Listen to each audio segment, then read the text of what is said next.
Hello everyone, and welcome to our Vampire the Masquerade 5th edition All Hecata Chronicle Berlin Bloodlines. This is our second season premiere, Where the Beasts Lurk. So let's meet our bestial creatures, starting with Avery. Hello everybody. Hi, it's me, Avery, at Averydaboi on all the social media platforms. I style myself as something of an internet personality, but this time zone, I will be returning to you as your beloved, once and future unsere gnädiger Herr, Edgar Wayne. God, it's going to premiere so much later that that's not going to mean anything. Rachel? Hello, everybody. Hello. I am the AzureButterfly, or Azure for short, or simply Rachel. You can find me at the AzureButterfly on all the social medias. I'm a variety streamer on Twitch, the production coordinator over in the RamostheNomads. In this time zone, I'm returning as the Mistress of Ghosts, Maria Russellini. Mm-hmm. And last but not least, Ramos. Hello, everyone. My name is Gilbert Ramos. I am the CEO and founder of Rolling Nomads. And tonight I am very happy to return to you as Dr. Tullio Giovanni. Mm-hmm. And we will be joined by some very special supernatural guests in just a little bit. But as always, this is a Vampire the Masquerade 5th edition actual play. We've gone over our safety and consent, but please check in with yourselves as your well-being is important to all of us who are playing. All the content warnings for this game will be down in the description below. So if you all are ready, I haven't said this in a long time, lass uns anfangen, and let's return to Berlin. The city of Berlin is a city in flux. Unlike many of the metropoli across the world, Berlin is not dominated by the Camarilla or overrun by the Anarchs. In fact, both of those factions were hit hard by the Second Inquisition over the last decade. No, in the city of Berlin, it is the Clan of Death who reigns supreme, not only in numbers, but in influence, wealth, and power. But this expansion of the Lazarines has come at varying costs over this last year. The family has fractured, the direction of the future cannot be agreed upon, and a dangerous artifact has been growing and blooming in the bowels of the city, with one deathling hoping to use it to take total control over Berlin and merge the worlds of the living and the dead into one gray utopia. As is so often the case, it is up to the younger Hecata to take matters into their own hands while the older ones bicker and shuffle their feet instead of taking action. So that's exactly what this coterie of cousins have done and are continuing to do so. Tullio and Maria. For the last 2 weeks, your cousin Edgar has been missing. Last you saw him, Tullio, he and Aelin were leaving the Bahari Manor, and although you checked his apartment, his various haunts, and even asked Maria to search his things for a fetter in case Edgar met an untimely demise, every effort seemed to come up fruitless. But tonight, out of the blue, Edgar has texted both you, Tullio, and Maria, and most likely Adelaide and Imogen as well, and asked you both to meet him at Tullio's apartment in the Mitte. The text message claims that the werewolves have reached out and are ready to meet, and they have a meeting spot nearby. So Tullio, let's start with you. Give me a rouse check, please. You should be at 1 hunger and full willpower. We're starting off right. We're sticking at 1 hunger. 1 hunger, okay. Can you please tell me what your feelings are this evening? Whether your feelings are about Edgar's disappearance, meeting with werewolves, or the state of Berlin and your sire's involvement, or anything else that you'd like to expound upon. He's feeling a lot of concern for his brother. There's no reason he should have just disappeared. He understands that Edgar's his own man, but this is, especially in these times, we agreed to be on the same page. We agreed to communicate, and this isn't okay. So you wait in your apartment, Tullio, for your cousins to arrive, and of course you know that Adelaide and Imogen are not coming because they already have a meeting tonight with someone else, someone you don't know, but you can tell Edgar about that when he arrives. Maria, you arrive before Edgar. Can you give me a rouse check, please? You should be at 1 hunger and your full willpower. As is tradition. Failure? Failure. Okay, so you start the evening off at 2 hunger. I'm sure that'll be fine. Katrin is staying at your mother's haven after what happened at the hotel. you've left her in the care of your mother to at least attempt to keep her out of trouble until you can figure out if you are indeed going to allow Edgar to embrace her or figure out another solution. And of course, Edgar had been missing for 2 weeks, so you thought, well, that option is out the window as well. Can you tell me your feelings this evening, whether it's about the meeting with the werewolves, the state of Berlin, or about Edgar? In terms of Edgar, Maria started out feeling sad, then angry, and then even more angry when she couldn't find a fetter, meaning that he was unalive somewhere.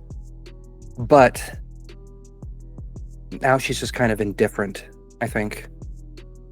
And the meaning, getting the text didn't even pull up any of that anger. She's just going through the motions now with this. There's a lot going on. So I think she's just kind of focusing and I guess in the best of terms, just going to see what happens.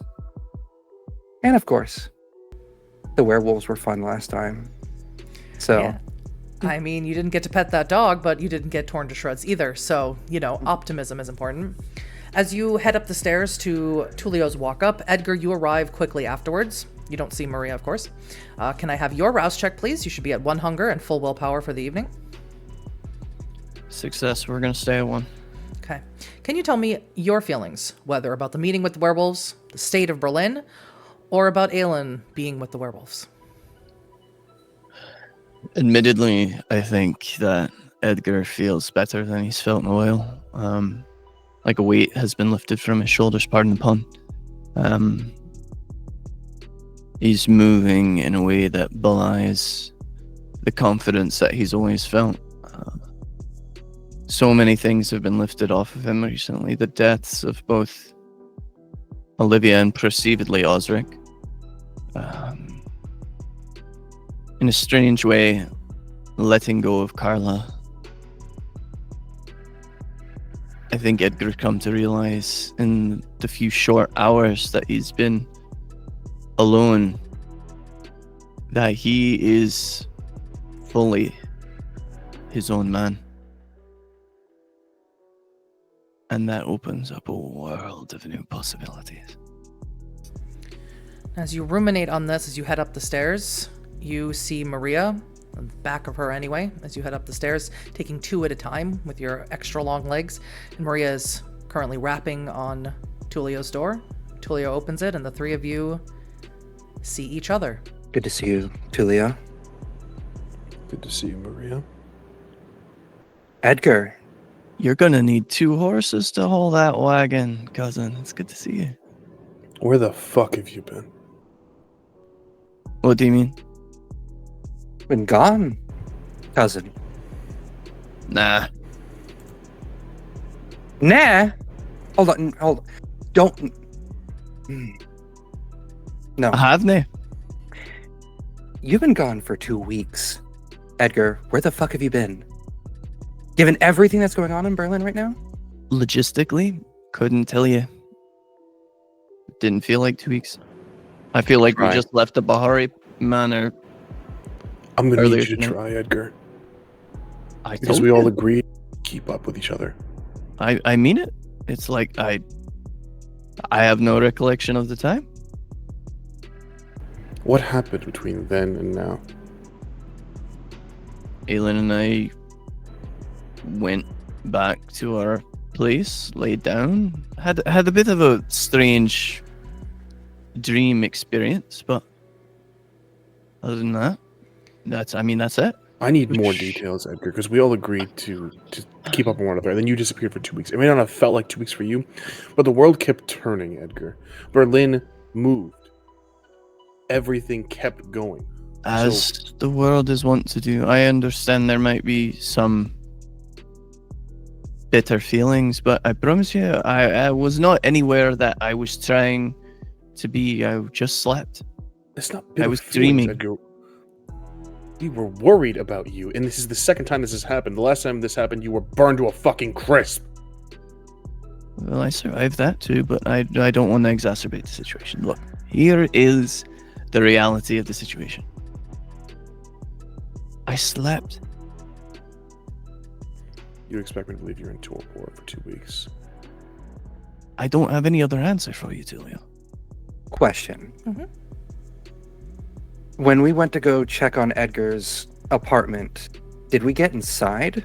Yes, And he wasn't there. correct. Edgar, where were you then? Because we went to your apartment. We went inside. There was no trace of you anywhere. Looked for you. Listen, if I could give you a concrete answer to that, I would. I would like a concrete answer. Let's play our game, Edgar. I don't have one for you, Give me Tullio. Edgar. I'm looking at you, laddie. I'm looking at you. You look Yes. proper bonny tonight. I have no answer for you. Edgar, considering what we've learned about Aelin, am I going to have to pull my title as the Pope to get you to answer where you've been? If I respected that title, you might. But I don't. Sorry. It's the only answer I have to give. And that's as genuine as I've ever been from the moment we've all assumed our positions. I can't give you an answer because I don't know. Okay. I need to know who wants to roll a wits and insight, and who wants to roll. Oh, hang on. And who wants to roll a manipulation intimidation. Choose which of those dots is higher for you. I will do wits and insight. What about you, Tullio?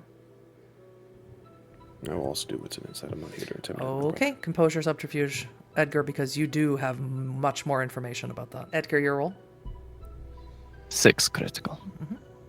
doesn't beat Just Maria's. 4. Tullio? I am going to spend one Oh point. god, here we go. 5 successes. No. As far as you are concerned, Edgar is indeed telling the truth. He doesn't know what happened to him over the last 2 weeks. I need to know, however, Edgar, how does it make you feel knowing that 2 weeks have passed? It's more than a little bit concerning. The confidence that Edgar walked in is shaken. 2 weeks is a lot of time for power to shift and move. You've seen it happen 100 times. You know, you let a ghoul run rampant for 2 weeks and then you come back and they're exposing trade secrets. You know, there's any amount of fuckery that can happen in 2 weeks of missing time. And cementing control, maintaining control, and using that control to destroy the Shadowbane has been Edgar's move since, you know, the first night he met Aelin. So this is a problem. Does it make you concerned that they searched your apartment and didn't find you? Oh, for sure. That is a whole nother issue. However, and that's not something that dickering around with people who don't understand the nature of true magic will help with. All right. So both of you, as far as you are concerned, Edgar is telling the truth. Fine. We can reapproach this another time. But I'm You sure have we will. Can I funny come in? news. Yeah. Is that all right? You're always welcome here, brother. You knew that. As you enter in, Edgar, you see that Adelaide and Imogen are not here. Just the three of us. For what reason? They have a meeting they're getting with tonight. They're unable to join us. Well, I can't say I am heartbroken about having a night away from Ted, but that is neither here nor there. Their meeting is incredibly important, Edgar. It's with the Baron. Well, that stupidly shouldn't meet with Sahira unless we're all together. No. But Edgar. The Baron. oh, that's so fucked. I admit it's a little bit of Schadenfreude, but you know, I would have liked to be there. You were gone. Sure, fair enough. Wits and occult, everyone. I need to, and this is a hard roll. I need to see, even if Edgar was here, would he have been? He knows, Edgar, you made the deal with Akua to get a meeting with the Baron. Maria was also there, but Maria wasn't invited, and Tullio wasn't invited to this meeting. 8 successes, crit. Yeah, that's a high roll for you. 6 successes. Okay.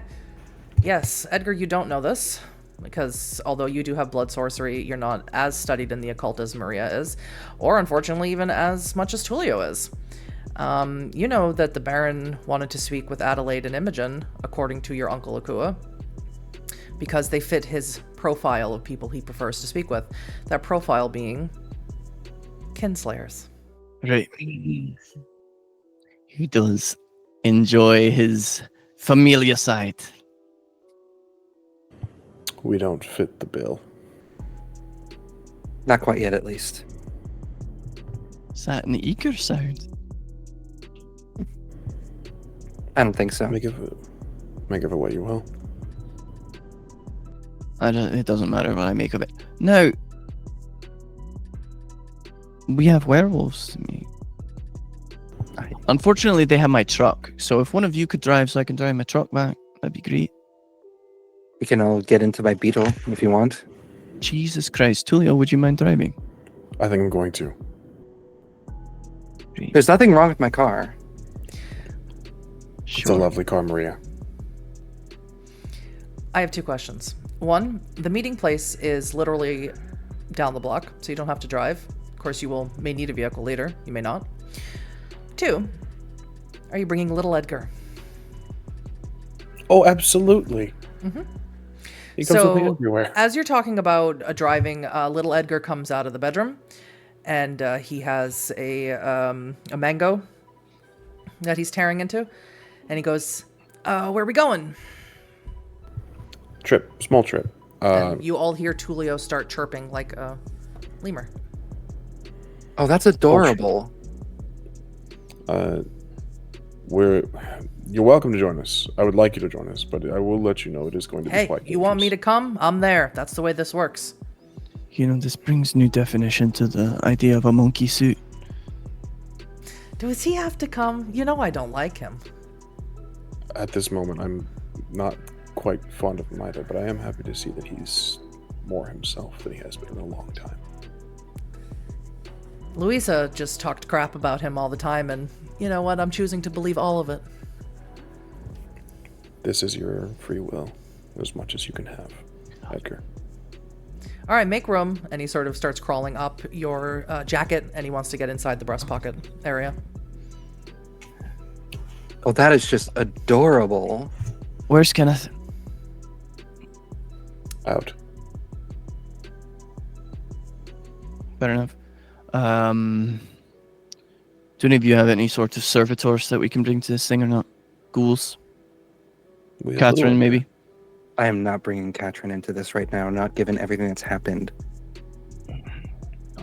Right. What about yours? What about Aelin?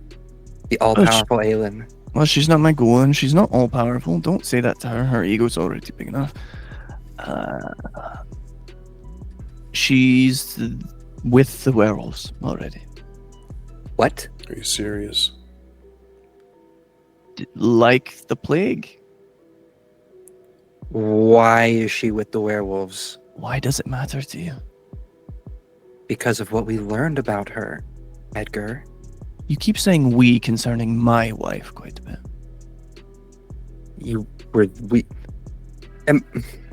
Now, she's fine. She's being looked after. I've come to an arrangement with them. What's that? That they would look after Aelin for a little while, and we would come to this meeting. And we're sure this is not a trap. This sounds like a trap. This is like the flavor of a trap. From what I understand, the ones who came to meet me, they have children. Children are easy to find. They fuck us, we find their children. Simple as that. Edgar, you are feeling better. You know, I've been away from the mountaintop for a while, and now I'm back on. We'll see. You're gonna try and topple me, Maria. Better women have tried, and she got her head blasted off in front of us, so... Before you all exit out of this apartment, I would like one final roll, please. Maria, I would like a manipulation intimidation. Edgar, I would like a composure and resolve. 4 successes crit on a crit. Okay. Doesn't beat Edgar's. So, Maria, Edgar saying he doesn't respect the position of Pope is completely out of line. And Tullio, that is also completely out of line for the way the Hecata are formed in Berlin. One of you can't be above the other ones. That's not the way it works. Edgar's not the head of the family. He's just a head of a bloodline. So, Maria, if you felt inclined to intimidate him about that or to put him in his place, unfortunately, Edgar is, at the moment, far too high on the mountaintop to hear you. We're going to bank this for later. We're going to remember this. All right.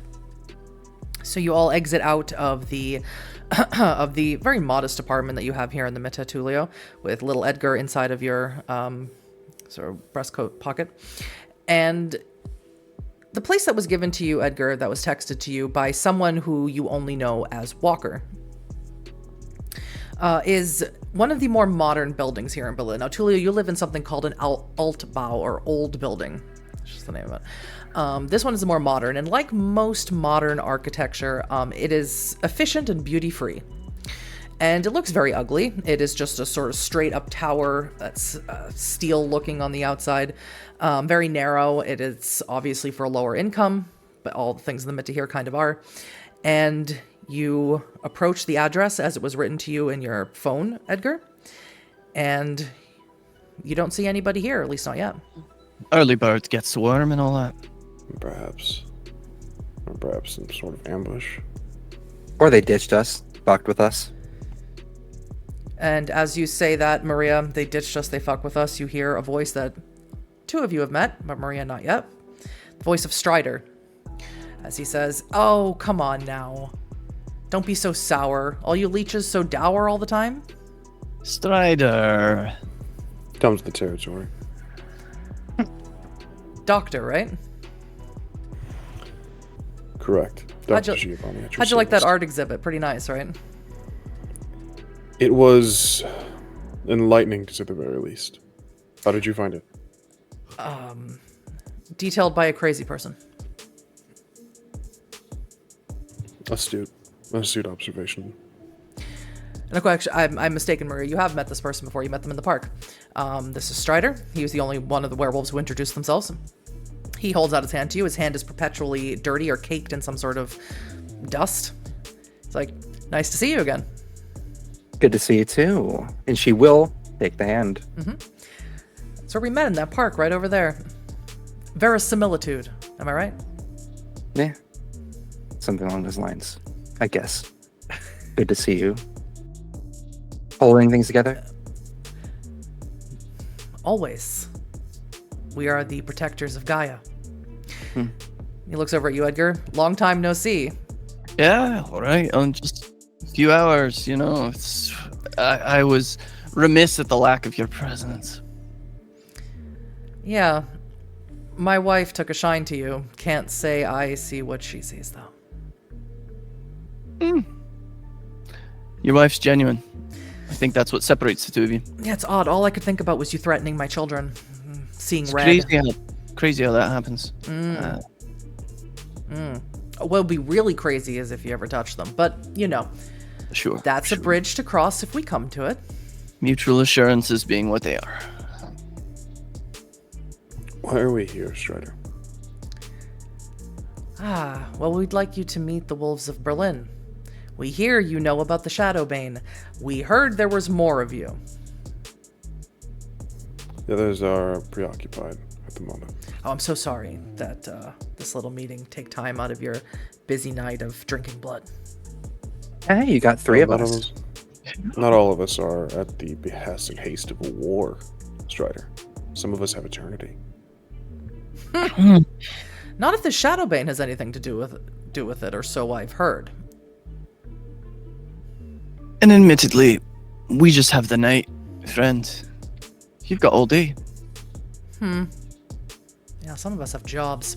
And he buzzes one of the doors here, and you hear it. Someone from somewhere lets them in. And he holds the door open for all of you. Hope you don't mind to walk up 8 floors. But you don't breathe, right? Yep. Yeah. Don't really get winded anymore. Yeah, we're good. I don't get winded either. And he lets you all in. You walk up with him up these very narrow metal stairs. Comes to a door at the end of the hall, and he raps on the door. And the person who opens the door is a woman. She has tan skin and long dark hair. She has her arm in looks like some sort of sling. It's a black sling, and she has it sort of pressed to herself like this and wrapped up.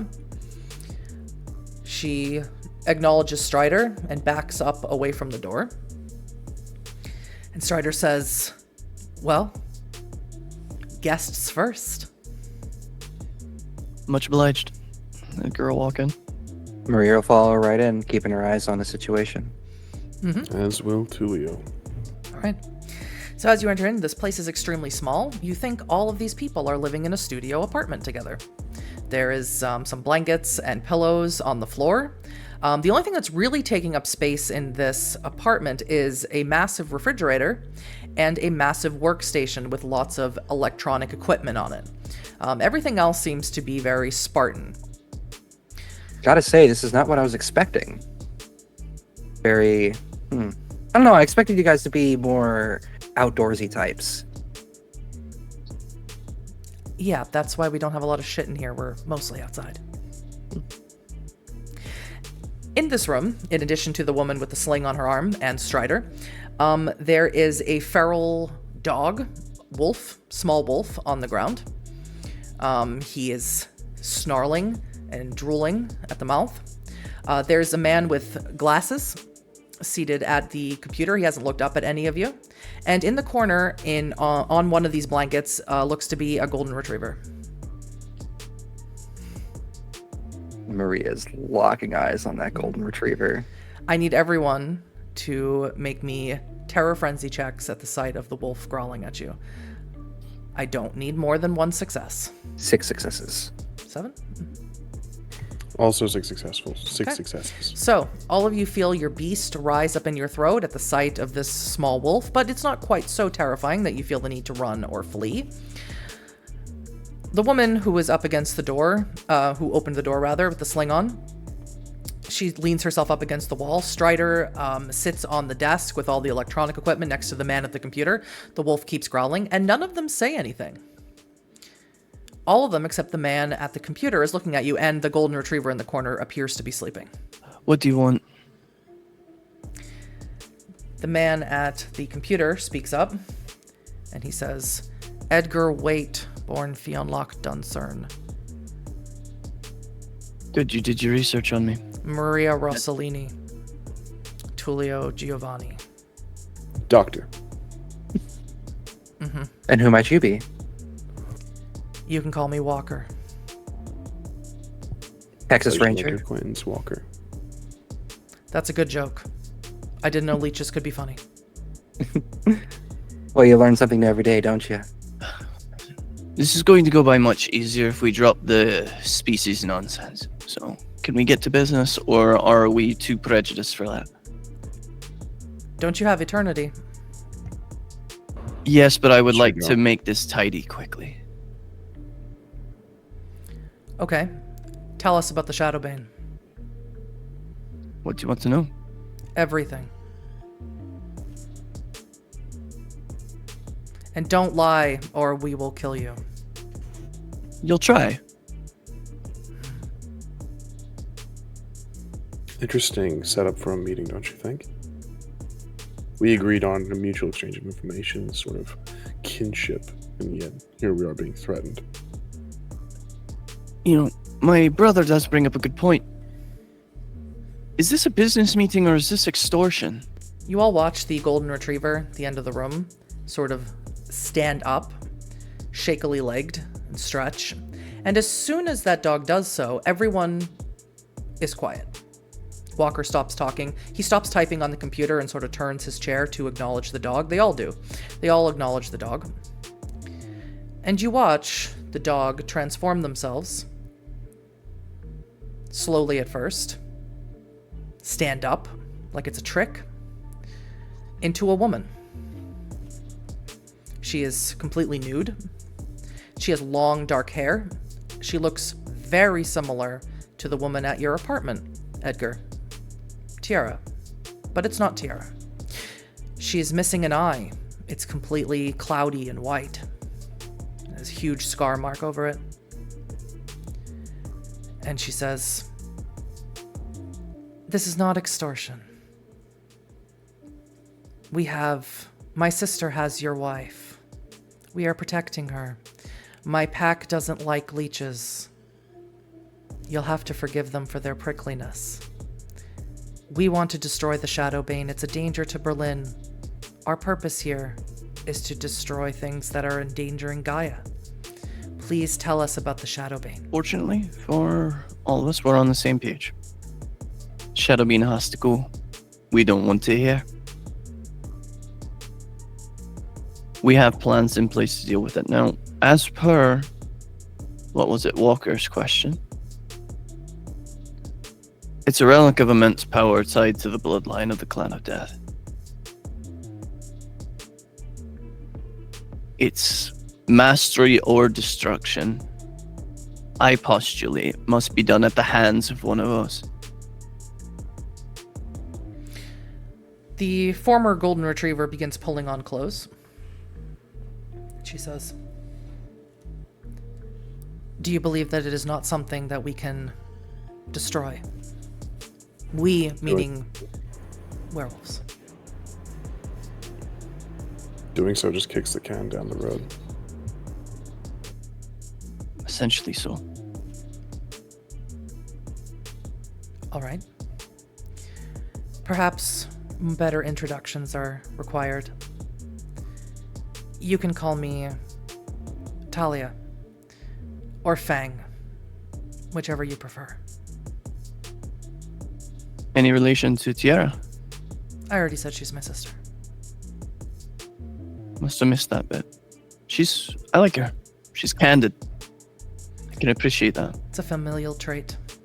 And she looks pointedly at each one of these other werewolves in here, and without having to say anything, they follow suit. The woman with the sling says, "I'm Yasmin." And Strider rolls his eyes and he says, "Just call me Strider." It's a cool name. You watch Talia roll her eyes as well. Walker says, "I'm Yusuf." And you watch the small wolf turn himself into a man. He has shaggy black hair and he's completely nude, just like Talia was. And he says, "Pine cones. My name Pine Cones." Interesting. Is there a story to that name? I get a wits and a cult from everyone, please. To temper myself. What does that mean? You're about to use willpower again? I like to know things. Oh, Jesus. What was your roll? 1 success. Okay, yeah, I you don't didn't know. use You willpower. don't know. Edgar? 3. Okay, you don't know. Maria, as we've talked about before, you tend to know more than the rest of your coterie when it comes to occult stuff, because you spend a lot of time reading the books. You would wager a guess that this man, who's standing before you as a man, wasn't born a man. He was born a wolf. Fascinating. So that happens. What happens? Pine Cones is my name. You cannot say Pine Cones. You're naturally a wolf. You're born a wolf, weren't you? And immediately he becomes incensed. Who you talk to? Who told you this? I could see it on you. The worm tell you. Oh, you stink. I bathed not too long ago. You all stink. The one with funny accent doesn't stink so bad. Smell okay.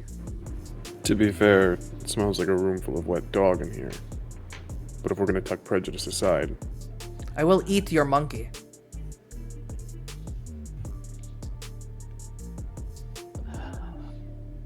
Talia, what was it? I think negotiations might be a little easier if we keep them between the two of us. Wouldn't you agree? That's not really the way that we operate. I'm sure that you're astute enough to realize that everyone looks to me for leadership, but we are a pack, not a dictatorship. Our dealings are with packs. I assume you are one. No, that's a completely different political sect, but we're close enough. If we can't help you with the Shadowbane, which we would, were you to agree to hand it over to us to determine how we could remove it from this world, there is another problem in Berlin that perhaps you could assist us with. Or we could assist you. Now that wouldn't happen to be... Miss April, no, would that? As a matter of fact, it would. Her organization is choking the life out of Gaia. And she's using my business assets to do it. Among other things.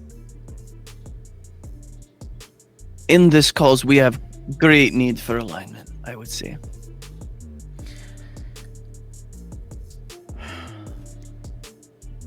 We need something from you in order to agree to work with leeches and not just kill you outright here. Something more than my wife? Your wife is a favor to you. We need not protect her.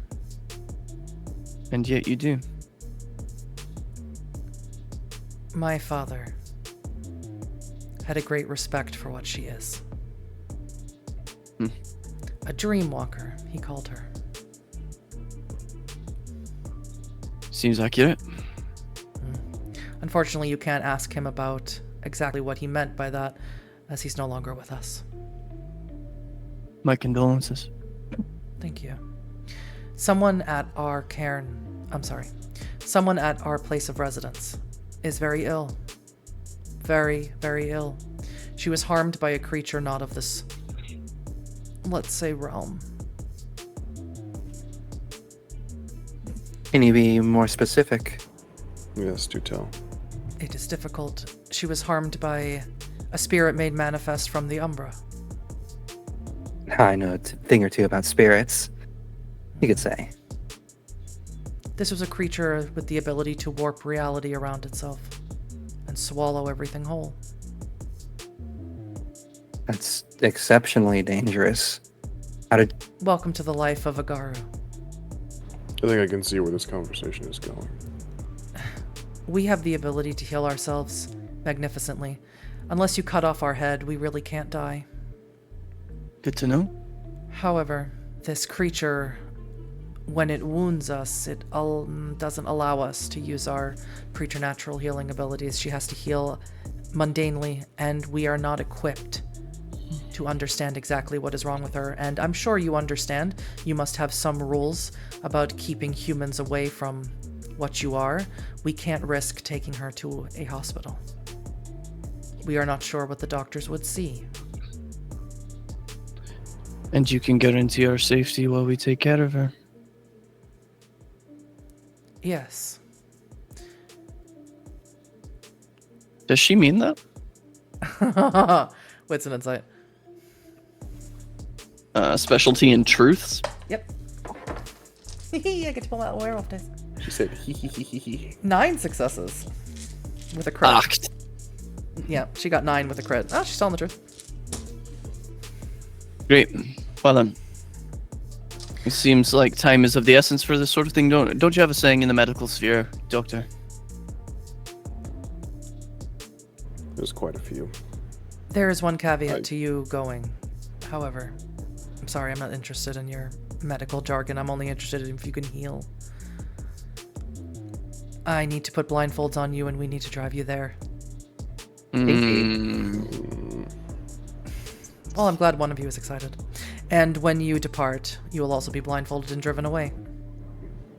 You understand that that's a lot to ask, right? You understand that I can't bring you to our sacred place. You're asking me to heal one of your own. You're asking me to save someone's life. I think you can trust me with the location. What more? What could one? I can tell you the general place. But no, you must agree to be blindfolded at least when we enter into the city limits. And then we will take the blindfolds off. You won't have to be blindfolded the entire time you're there.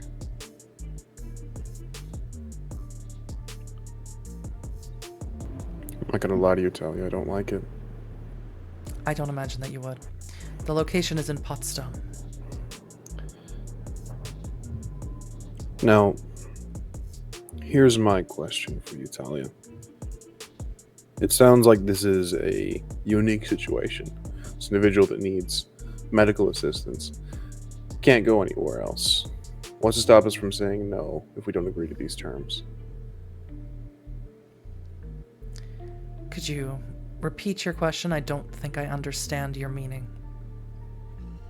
I don't want to be blindfolded, Tullio.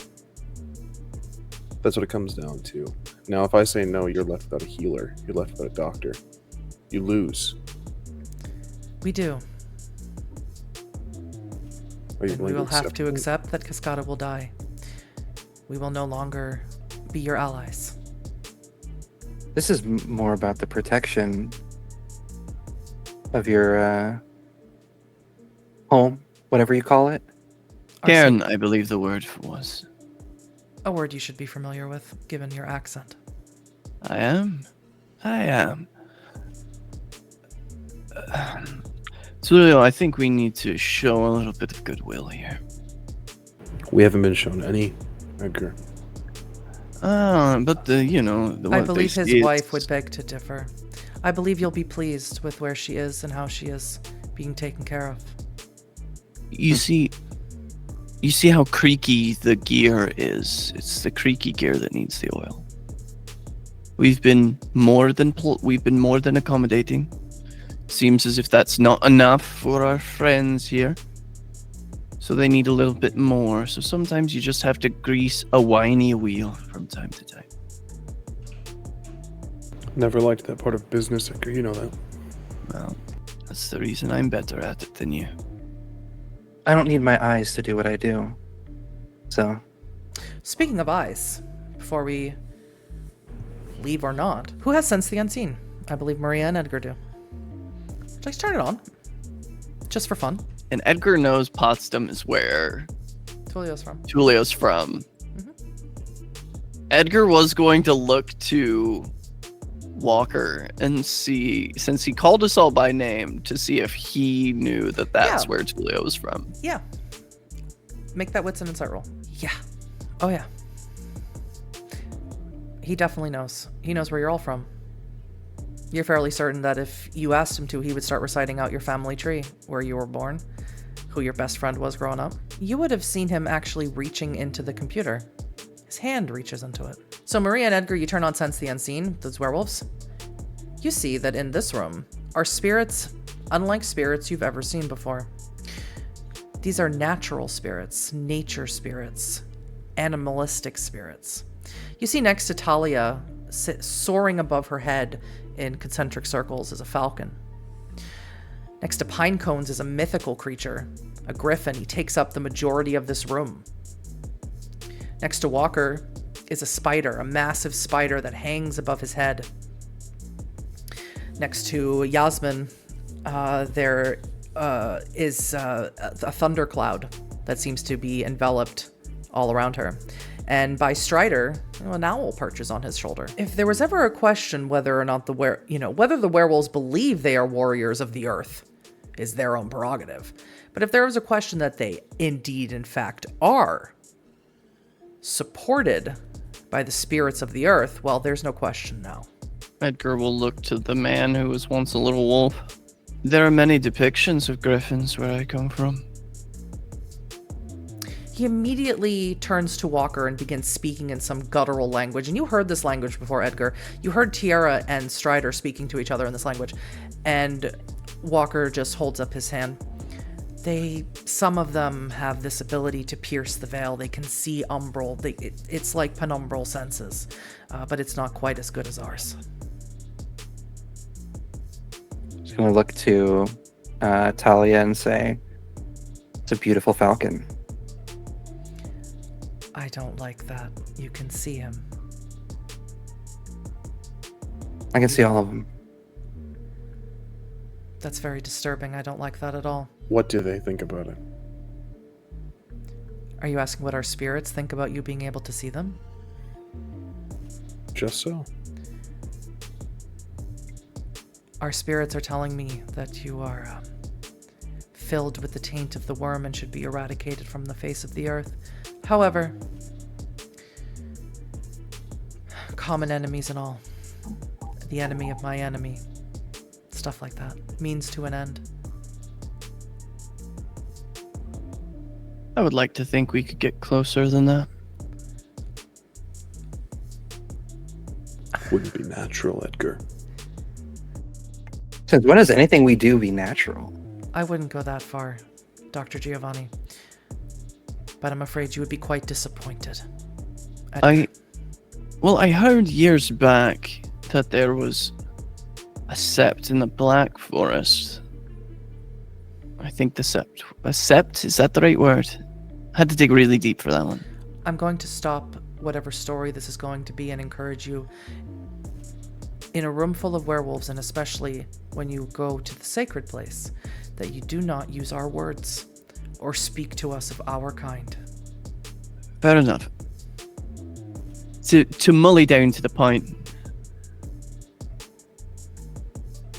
I've heard that there are certain bloodline of vampires, leeches, let's say, that does walk among you infrequently. Is that true? I suppose it's a mystery that you'll have to seek out yourself. I do encourage you to go to the Schwarzwald and look for them. Not a fan. And I'd never liked their fucking cakes. And as Walker stands up, gathers some of his things into a bag, he looks you up and down. There's a family. Your family. Duncern. Connected to us. Wasn't that nice? Maybe we could be cousins. I hope not. I hope so. Now, usually in these situations, time is of the essence. So, can we carry on?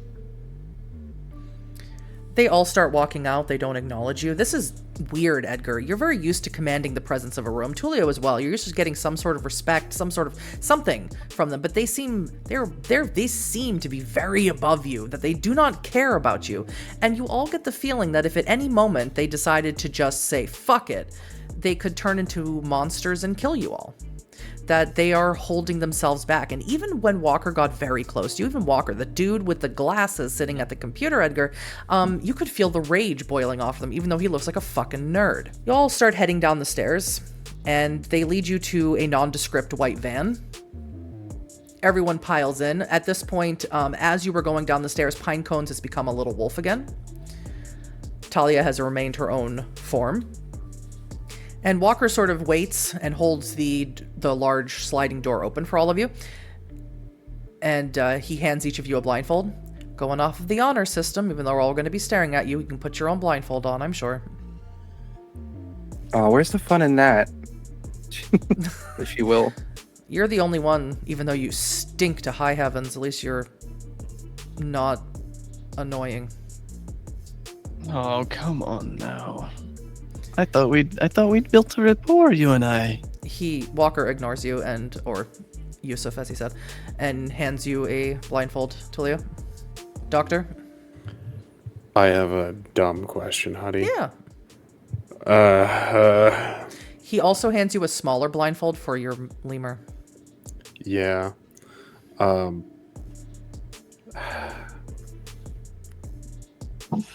This isn't smart. Shadow perspective. Mm-hmm. Could I use that in a situation before I get blindfolded? When would that... You're in a moving car? I'd allow it. Sick. I need a rouse check. You shut up. Yep. I need a rouse check, and what I'm going to ask for when we get there after the break is I'm going to ask for a Resolve and Oblivion roll to see if you could have maintained enough wherewithal to actually be able to remember the location if you should need to recall it at a different time. Cool. Let me rouse check. I don't get hungrier. Okay. We are pushing it. Do you put the blindfold on little Edgar and yourself before getting in? I do. Okay. So as you are about to get in, Edgar, Yusuf hands you the blindfold. Because, where's your brother? Which one? You'll have to be more specific. Your biological brother? Wasn't aware I had one. Maureen Duncern gave birth to a boy in London. His name's When? Ian. When the fuck was that? 1972. So younger. Interesting. Yes, it was after she left and was in London. I don't know the specifics of your story. I just know what the tech spirits tell me. Sure. You know, to that point, I feel like you and I have the most to gain from one another. That little setup in there isn't good enough for what you do. You and I both know that. You're gonna need more juice if you really want to make change, eh? I have to be careful about how much juice I put out. It seems to attract technocrats. Well, we have a mutual desire to end that threat, don't we? I've been fighting them for dozens of lifetimes. Yeah, the tech spirits keep whispering shit like that to me. I don't know what it means, and it just kind of pisses me off. Put on the blindfold and we'll talk about it when we get to the sacred place. Fair enough. Don't let your hate for what we are limit your possibilities, Walker. Now put the blindfold on. Free candy, everyone. Free candy. He'll slam the door behind you and he says, "Don't fucking tell me what to do, asshole." I like him. And as you drive away towards the city of Potsdam, I will take that resolve and oblivion roll. And we will then cut to our break. I didn't realize how good of a roll this was for me. It's a great roll for you. It's maybe your highest pool. Because you have 5 dots in No, you're oblivion. absolutely right. Yeah. Yes, that's correct. Yes, that's correct. Gilbert's need to know things. Fucking Driving him blindfold me, you apart. goddamn mutt. The DC here is 7. Oh god. Because you're moving and driving, and you're moving out of the city. It's not a short drive. We're gonna willpower reroll. So you're gonna have to keep this up for like 20, 25 minutes. Stay hard for 25 minutes, Ramos. Come on. Yeah, 7 successes. You're absolutely able to keep this up. You can't talk to anyone in the car on the way there. You can't have any conversation, not with little Edgar, not with Edgar, not with Maria. So Edgar and Maria, quick wins at insight, because the werewolves will be speaking and talking to you throughout the whole thing, especially Strider, because he loves to fucking yap. You'll notice Tullio's dead-ass silence. I need to know if you notice or not. Insight specialty now. Insight specialty into truths? Yeah. No. Correct. Okay. 4 and a crit. 4 is Crit plus 1. I need at least 4. Crit plus 1. Yep. Both of you notice that Tullio is absolutely using his shadow perspective. And you are going to really have to hope that the werewolves aren't going to notice. So, final roll before we cut. I need both of you to make me charisma and persuasion rolls to keep the werewolves entertained. Speaking to them, talking to them, making sure everything looks good, sounds good. So I had 5 successes for Maria. How many for you, Edgar? 10, 2 criticals. Okay. So I needed a total of 10 successes to keep them occupied. So yeah. With 5 successes, Mira, I want you to tell me who you were speaking with and what you were talking about to keep their mind or their eyes away from Tullio.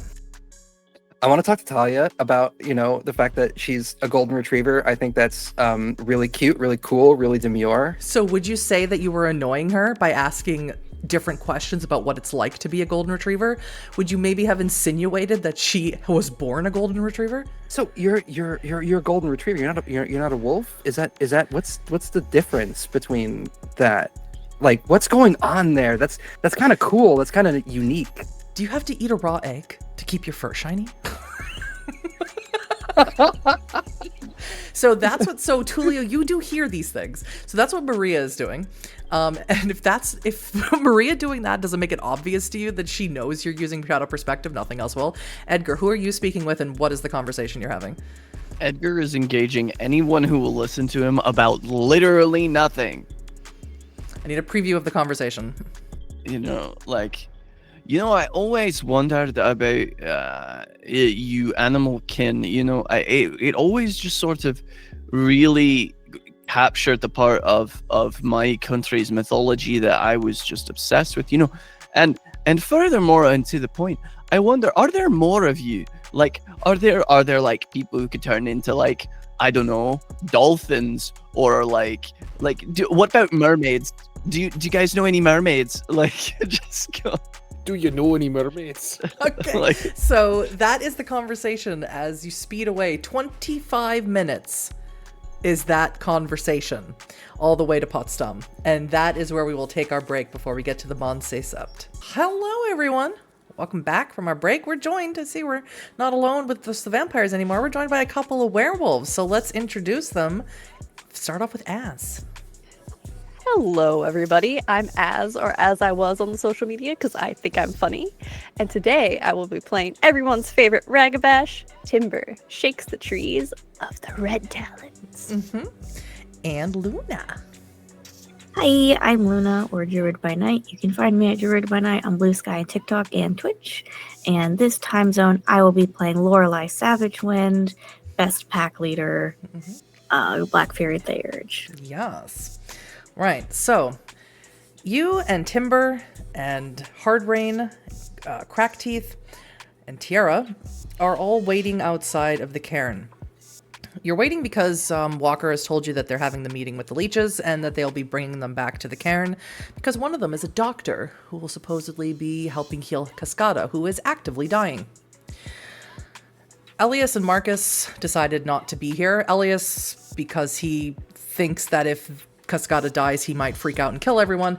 And Marcus, to just be supportive of Elias, went with him. They went out to do some investigation into the technocrats, which, if you watch A Bane and Blood, we'll find out exactly what they're doing at another time. But while you're all out here waiting, Crackteeth is pacing back and forth, your father, Timber, and he says, why we must bring leeches here. Leeches do not belong here. This is bad. Cascada would never say yes to this, even if she was dying and could say something to us, which she can't because she's dying. Sometimes do thing not want to do because needed. Doctor who knows about not us. I don't like leech know about us. But we need help. We need Cascada. And he looks at you, Lorelei. You are from human world. Are you saying you don't know enough about medicine to be able to help her? You can't go to, apothecary, go find medicine, make her better. Isn't that not how it works?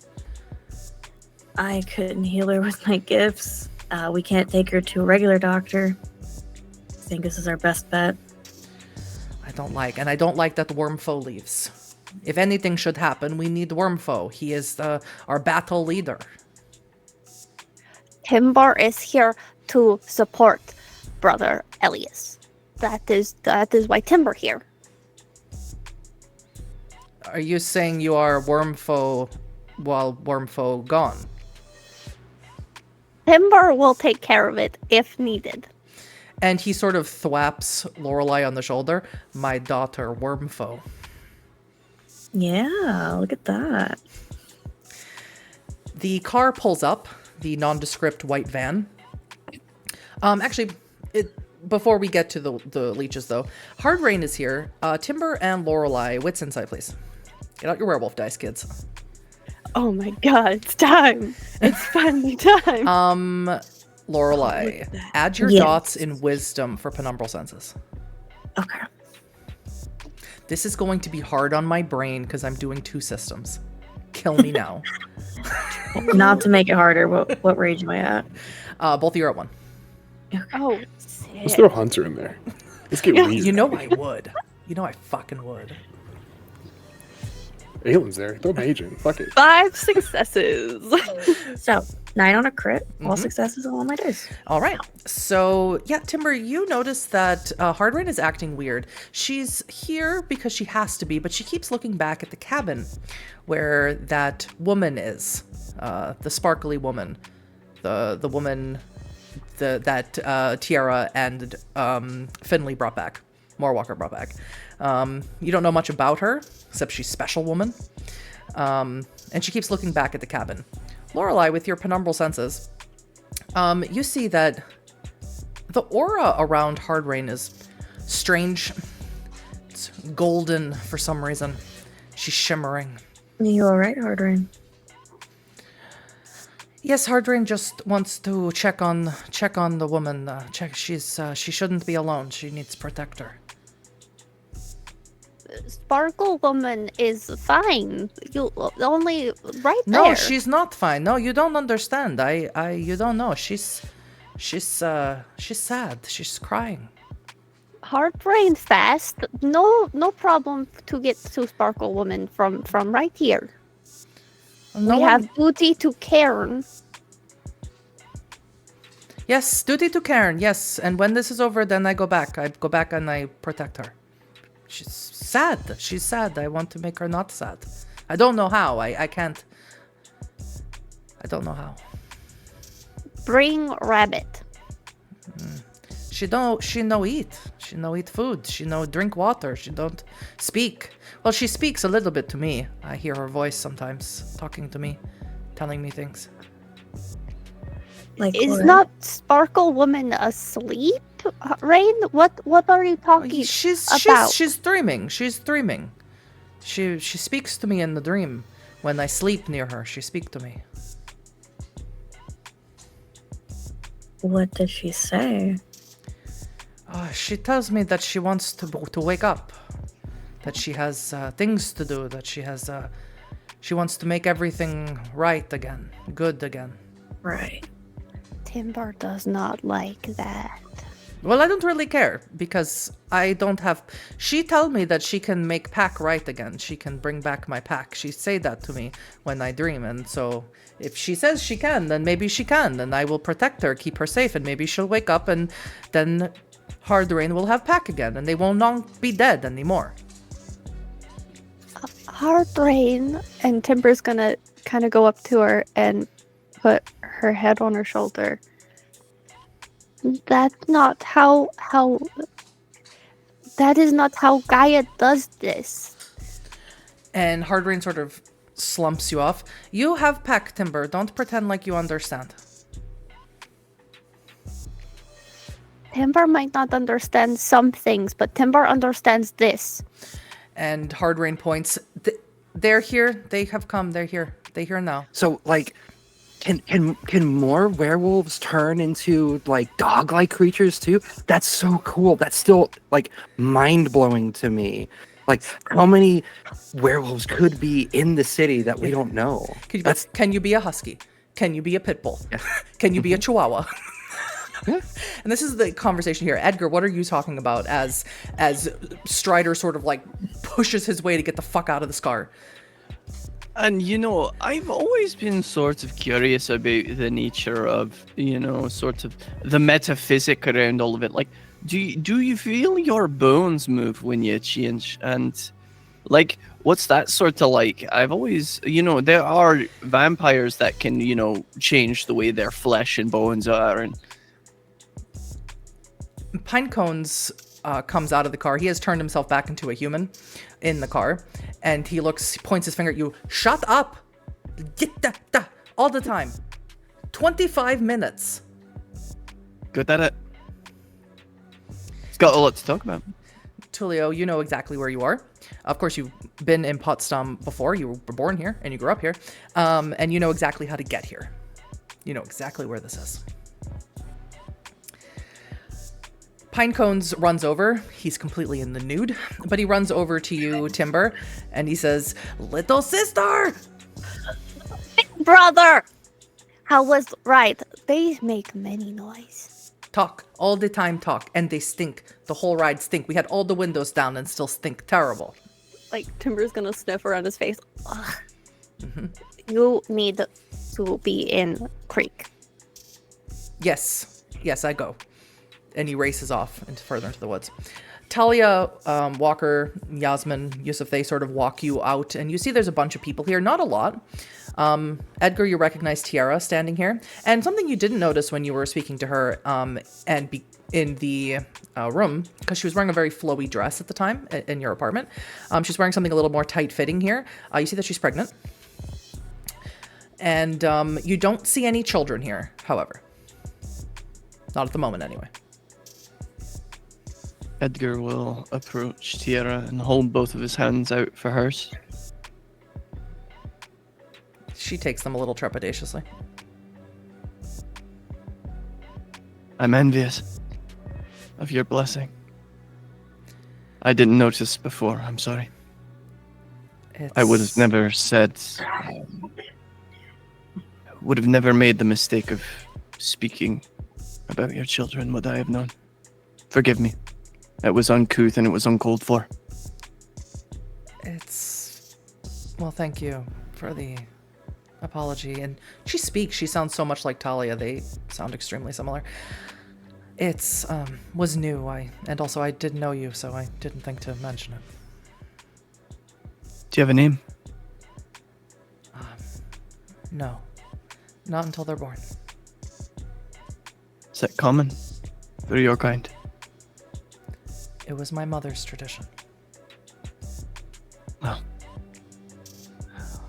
I will pray to all the saints that your child is healthy and hale.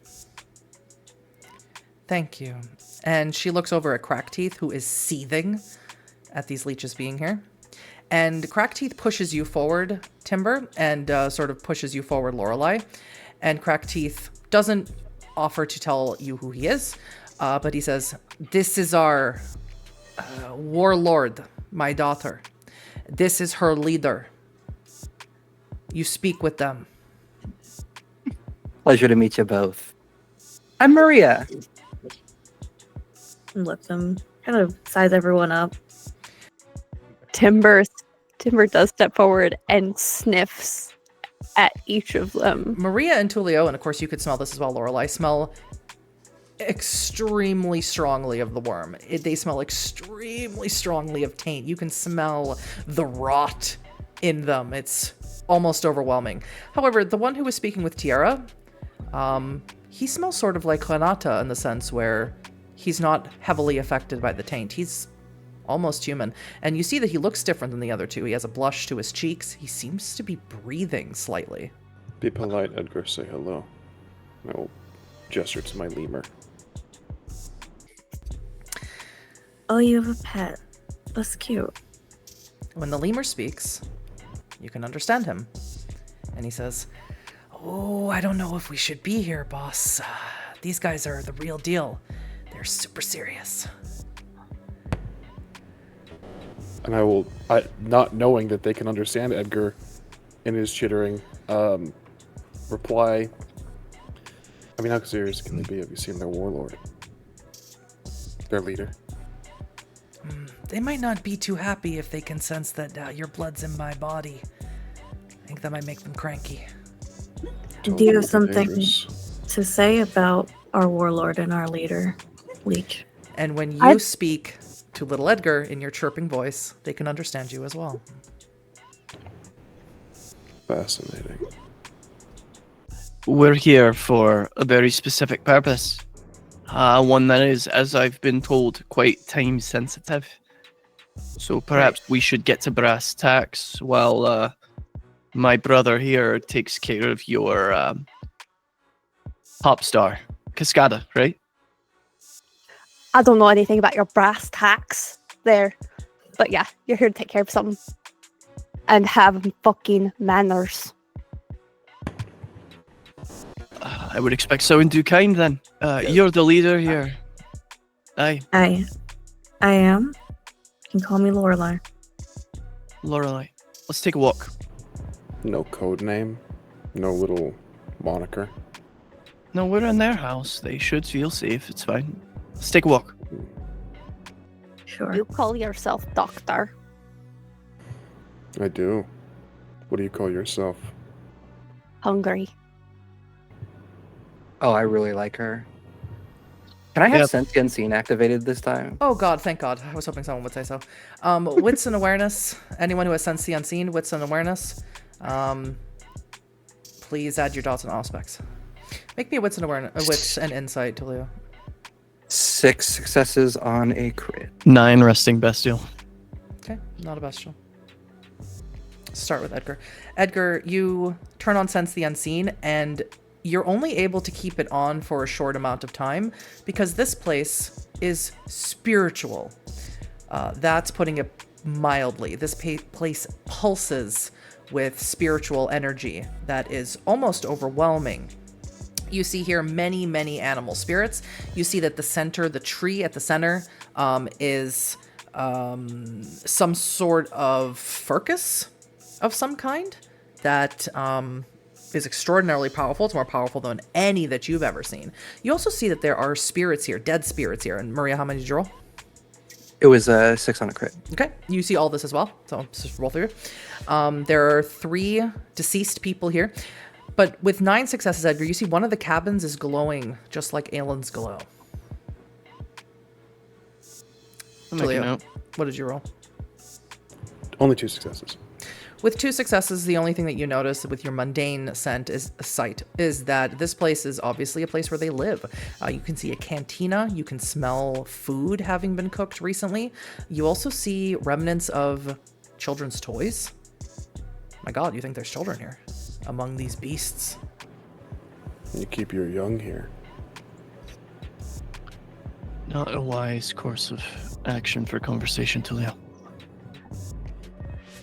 Was there something that you had said that was inappropriate? There was. Just out of curiosity, that's all. Are you like this with all your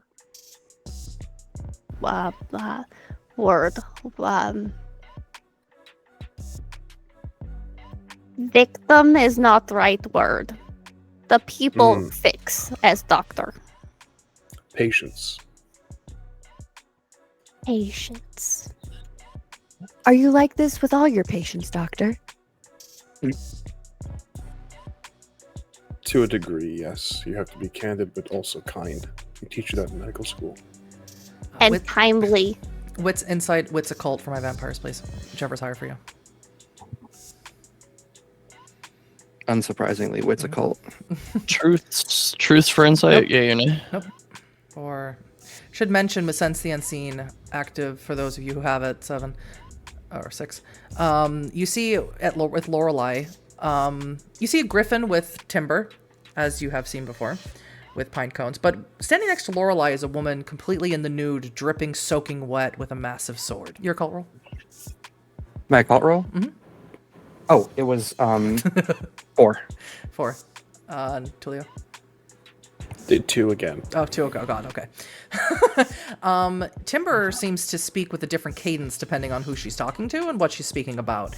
You would definitely realize that she's wolf-born based on what Maria has said, but you think she's a little bit different than the one who called her little sister. She seems to pick up your mannerisms really quickly, your accent even, Edgar. She seems to speak it perfectly as she talks to you. And you see, with Sense the Unseen, you see that every once in a while a crow pops out from under her hair and then disappears.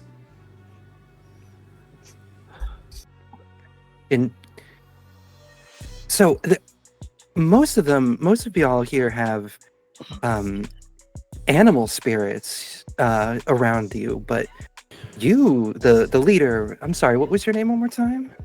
Maria, we were asked not to bring this up. Why does Leech know this? That was going to be my next question. Our particular bloodlines are gifted at seeing what others choose to hide. Now that walk. Take a deep breath. That walk. Shall we? He'll offer his arm to Lorelei. As you begin to walk away with Lorelei, so I'm sorry, do you take the arm? I do. I need to note that this woman follows with her. It's very intimidating, Edgar. And she looks at you as you walk. I need to understand the gravity of the situation. Your people have put a lot of work into reaching out. I assume this cascada is important to you. Yeah, you could say that. Very important. We don't have time for half measures. How important? Given that he has life to him and he's being polite, can I insight him? What are you trying to insight specifically? His sincerity, generosity. Yeah, what's or, it? yeah. While this exchange is happening, Timber, you want to bring Tullio to the cabin, is that correct? Mm-hmm. Okay, I'm gonna bring Maria over to the graves in just a second for no reason. You and Tullio may have a brief conversation as you walk over. What is Doctor's experience with spiritual illness? Up until very recently, scarce. But a quick study was the best in my field, and I've had quite a lot of time to experiment. This not experiment. This need to be fixed. That is deal. Yes, and I still am failing to see what exactly we get out of this deal aside from your support, which, if I might be frank, doesn't seem to be much right now. Based on what Littermate said, Leech is having a rough time. Well, based on what your littermates also said, so do you.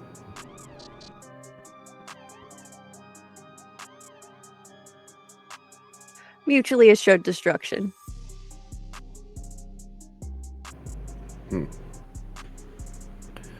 The enemy of my enemy is my friend.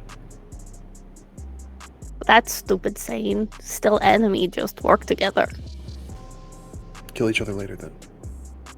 Kill each other later. We'll extend a hand.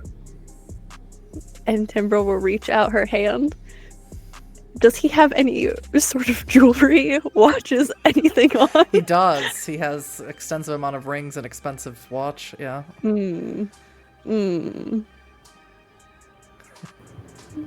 Okay. We'll keep that for later. Would you like to make me a dexterity stealth to see if you can? Yes. Okay. Or dexterity stealth, dexterity larceny. Larceny is probably better for that. Dexterity larceny. Ooh. Yep. Lorelei, what was your roll? 2 with 1 teeth. You cannot tell if he's being sincere or not. And with Yeah. that 1 teeth, I'm going to ask you to increase your rage to 2. She'll kind of bite at her lip and say, well, you're helping, so honesty is probably the best course of action here.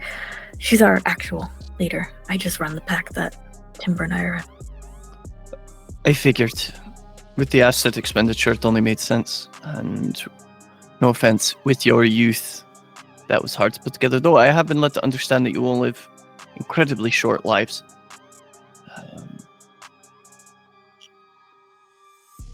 Let me be frank, Lorelei. The spirit that walks with you, I know that sword. I've seen Yeah. it. Where have you seen it? There are those amongst our number who take the Gorgon's head as their symbol. She'll narrow her eyes. We are not so much more different than we are similar. And these people that fly the Gorgon's flag, do they fight for justice? They fight for their desire.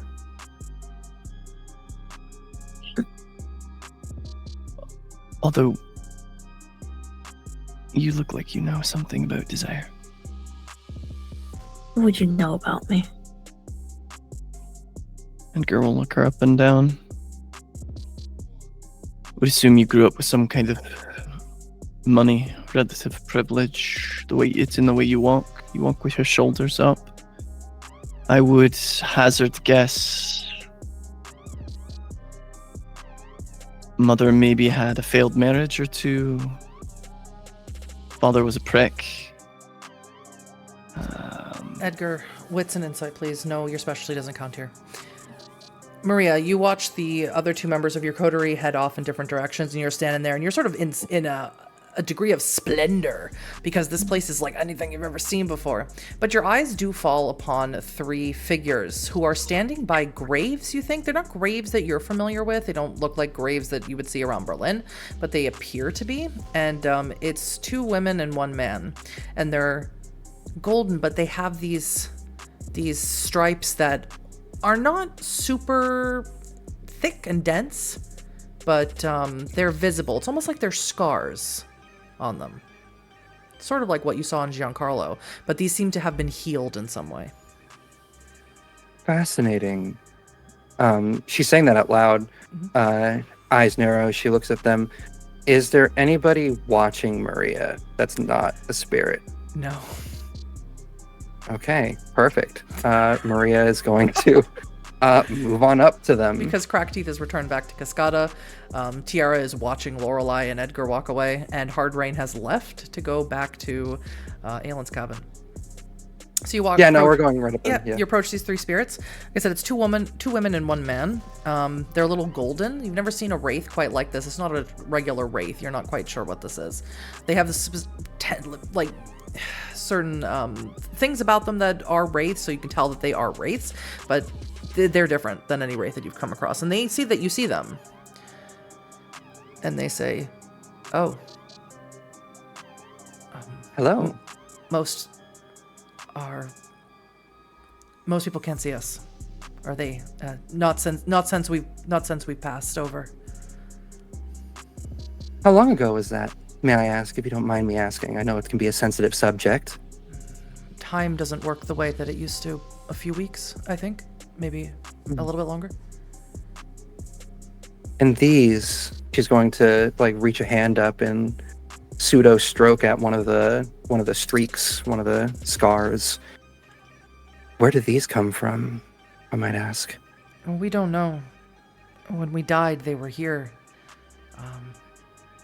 Our fellow Garu, they performed a ritual to put us at peace, so now they are just scars. We are here to guide them as ancestral spirits, should they require help. Interesting. But of course, they don't see us like this. They would feel us, hear us in nature. So seeing you in general is not something that they can do? The senses that work for the Garu are not for the lower Umbra, but you are a leech, and so your senses are mostly for the lower Umbra. Makes sense. I deal a lot with, well, to put it bluntly, your kind. Not Garu, but what you are now. Do you know how to eliminate spirits, cleanse them from places? In a manner of speaking, yes. I believe I can. And if not, I can learn. Why? Do you have something in mind? Do you have a little request of me? I think it would behoove you to speak to one of the Garu, one of our... They keep struggling with a word that they can't seem to pull up. One of the Garu, the werewolves, about a place called Kunavald. Kunavald. And she's saying that out loud. I'll make a note. Is there anybody specifically you want me to ask about this? Or just anyone? All of them know about Kunavald.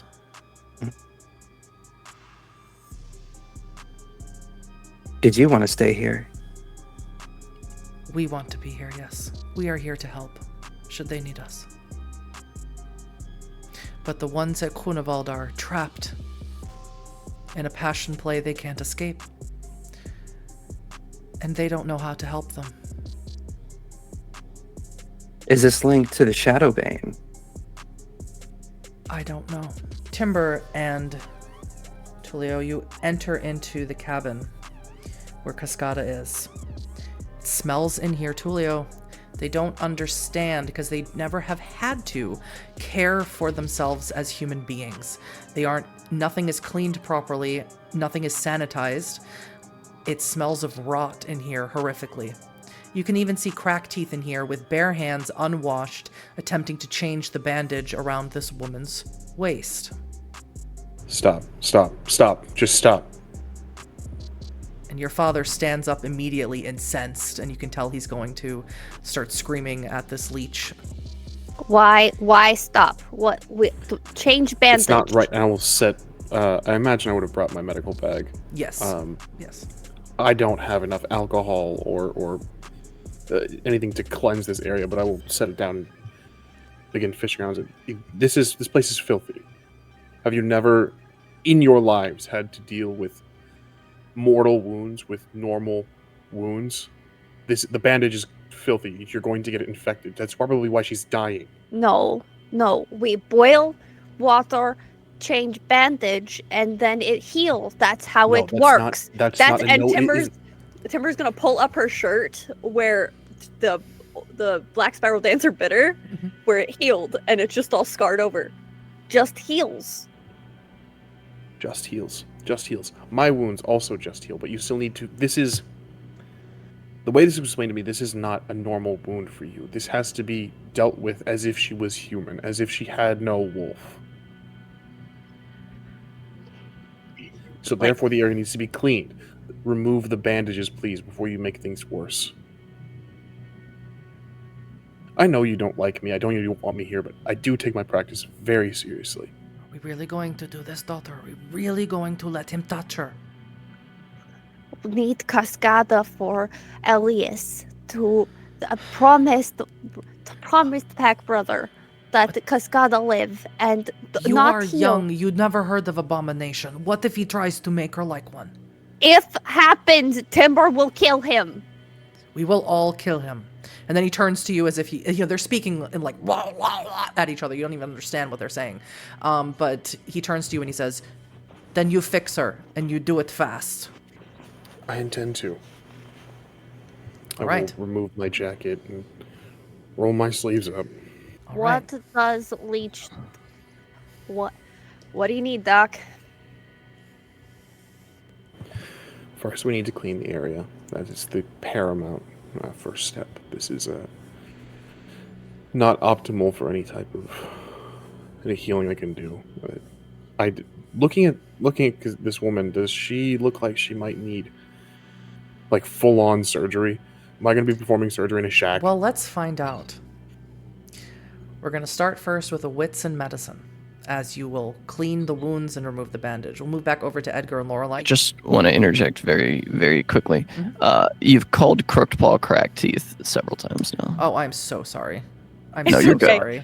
I knew who you were talking about. It's fine. It's just for So the sorry. We all know who you're talking 40 about. characters. Yeah, it's just a lot of NPCs. Sorry about it. From the designs on the bottom of your brim there, I would say you delve into some sort of metaphysical practice. I would take a guess to New Age Wiccanism if I were a betting man. And that's when you stop and you realize with your wits insight roll. How many successes was that? 6? Is that what you showed me with your hands? No. 10 messy. 10 messy. You know her. You remember her. You saw her in the paper. You knew her father, Tobias Bleibtrau. And all of this is just a bit of theater. I knew Tobias. How did you know him? Investment opportunities. Of course. That's my sphere of influence. So, let's be frank. You need this to work, correct? This arrangement, you need this to work. And looking at the state of your home, you've recently been under attack as well. Yes, we need this to work.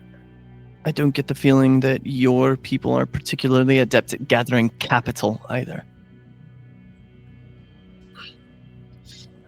No, we're not money hungry.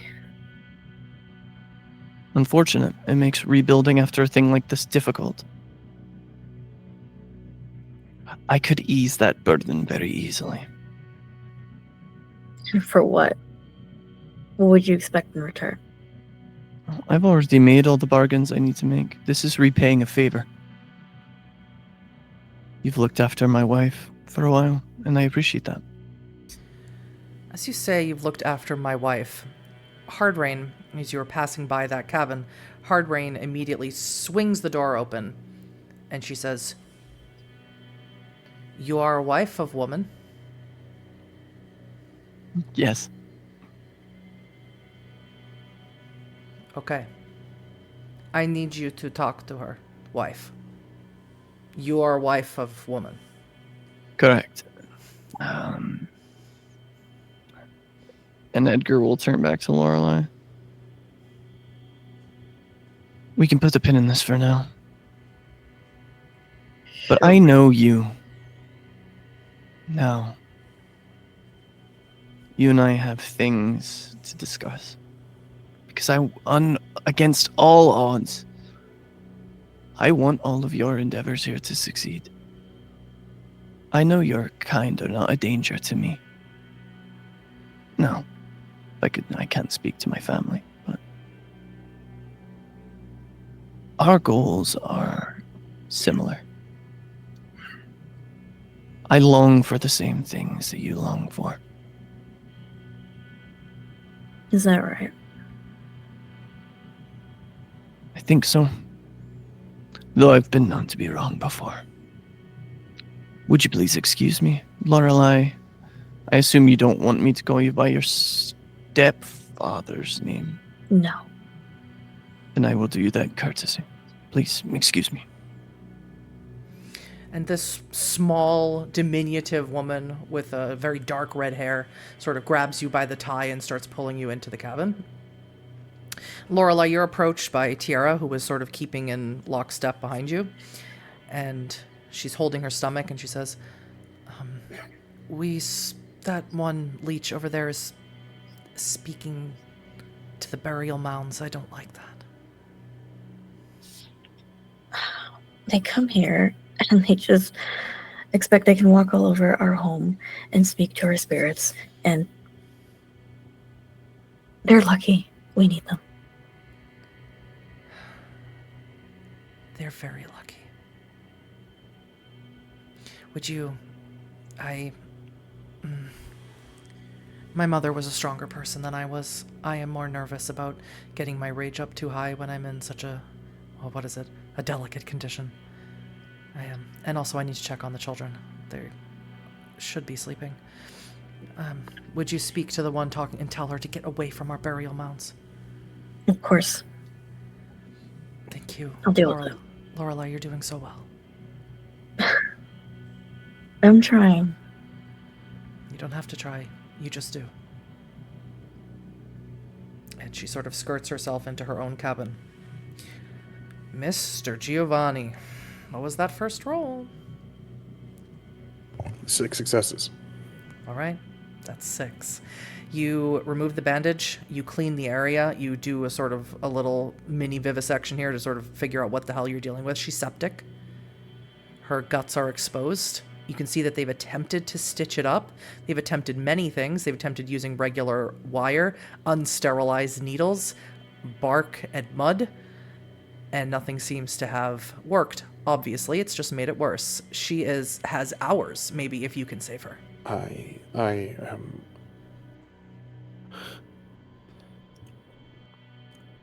Timber, was it?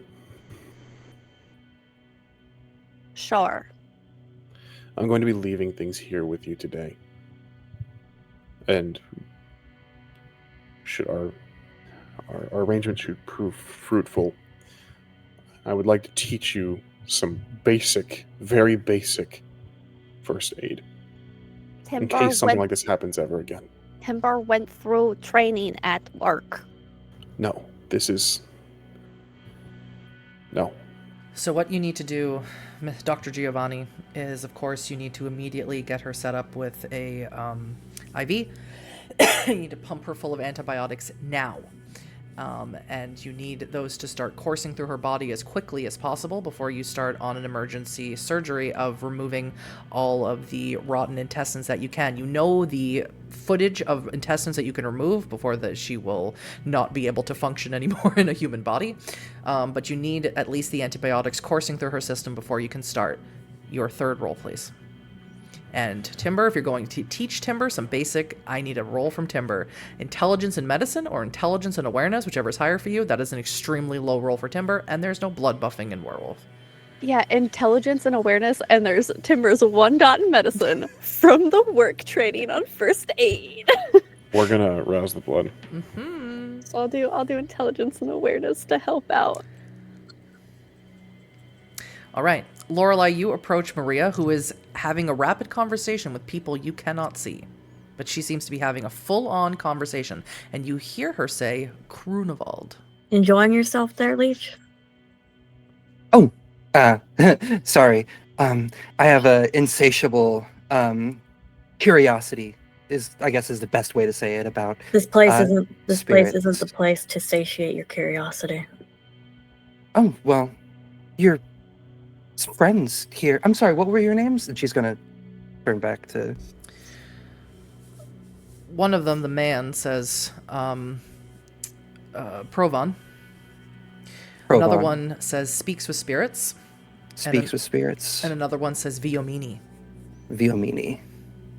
Yes. And there's no reason for Maria, this leech, to know these names.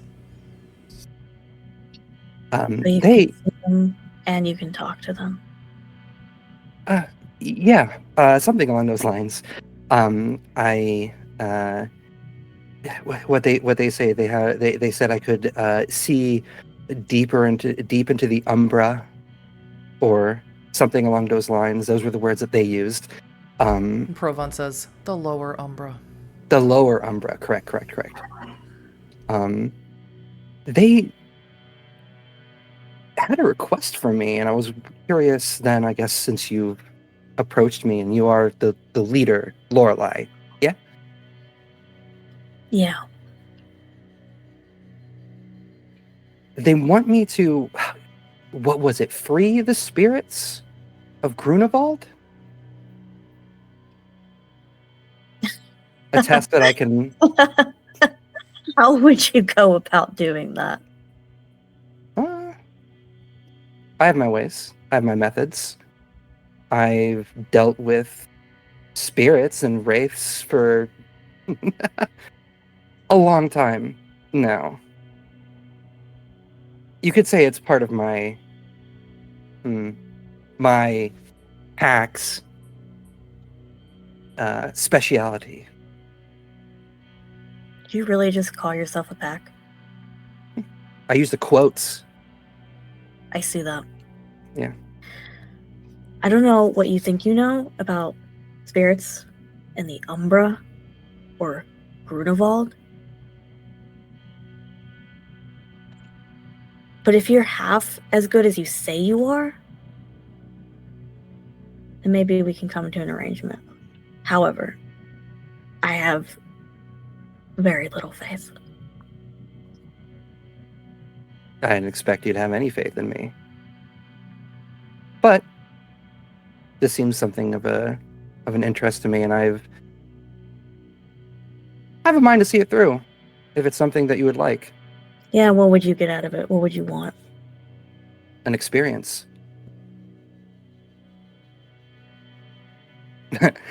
I wasn't kidding when I said that learning more about spirits, how they work, how they function, everything to know about them is an almost maddening curiosity for me, if I gotta be honest. And hey, what's a little good deed in the world, right? I'm gonna say full-on teeth smile. Sure, a good deed. We'll call it that. Your second roll, Dr. Giovanni. That is 8 successes on a messy crit. Yeah. Your roll, Timber. I got 4. Wow, yeah. You think that I got a he's crit. You think that this leech who stinks is all full of hot air. He's complaining about this cabin smelling when he stinks to high heavens. You watch him with extreme rapid proficiency take out multiple things out of his medicine bag, line them up with precision and speed. He pulls out sort of a contraption. It's like a long metal pipe. You're not quite sure what this is called. It's retractable though, and he sets it up. He puts this plastic bag on it. It's filled with some sort of liquid, some sort of yellowish liquid, and he very easily puts something around Cascada's arm. He puts a needle in her arm. He's doing this at rapid speed, but you're still able to keep up with him, and he gets that set up immediately. Puts a lot of sterile cloth and linen around the area. You can see there's everything that he does. Every tool that he uses, he has this sort of little small bucket with some sort of liquid in it that smells really bad. And he seems to be dipping everything in this liquid. He's keeping everything completely sterile and completely clean at all times. And he sets Cascada up with the antibiotics, and you can keep that up. Give yourself a free dot in medicine, Timber. And here's where the hard part's going to come in. You have already succeeded my DCs for this so far, but here's the hard one. You have to perform the surgery. You have to remove the rotten intestine that's making her so incredibly ill. Okay? You're going to need 2 things. You're going to need blood. You're going to need to test her blood. And you're going to need to perform the surgery itself. For the first roll of intelligence and medicine, to figure out if you have enough blood on you to do this, no extra die for that. The second roll is wits in medicine with your added surgery die to see if you can perform the surgery correctly. And for the surgery, you're going to have to ask Timber to leave, as she is not sterile in any way. She's dirty. And her jacket smells really moldy and terrible.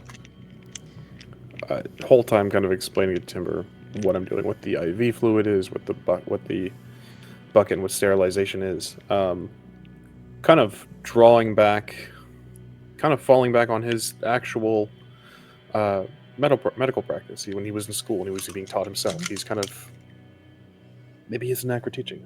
Who knows? And Timber's mimicking back every time Tullio tells her something. She says it back in his voice, and yeah.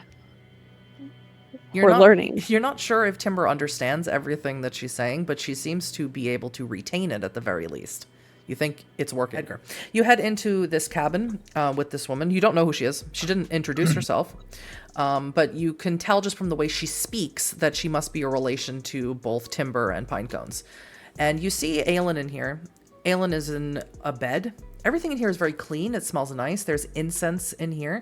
Fresh flowers are in here. There's fairy lights that have been strung up. And a veil, sort of like a mosquito netting, has been laid across Aelin.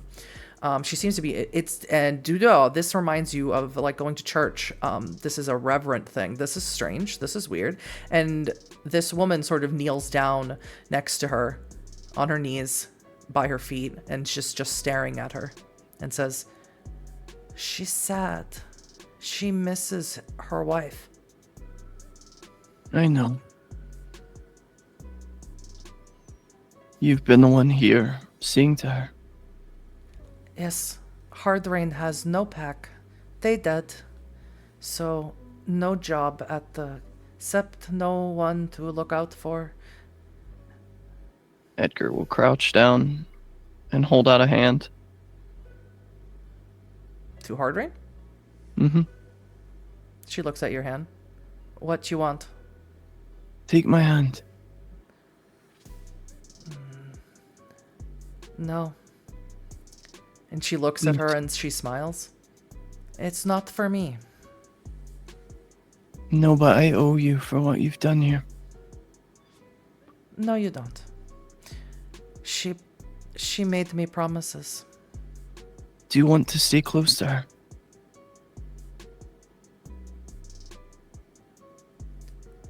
She wants to be alone with you.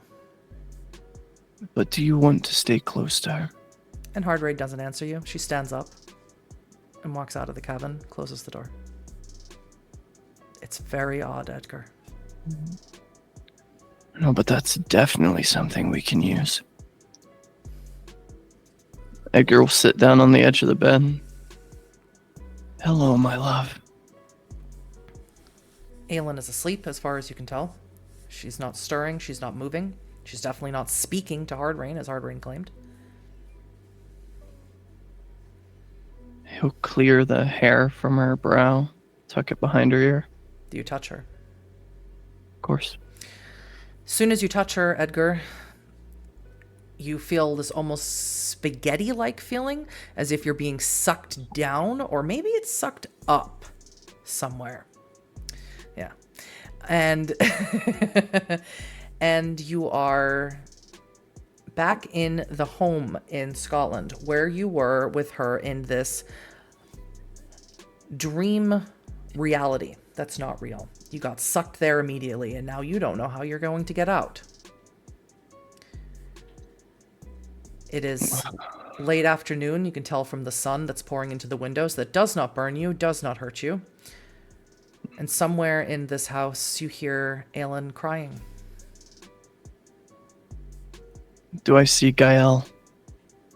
No. Or we'll go to Aelin then.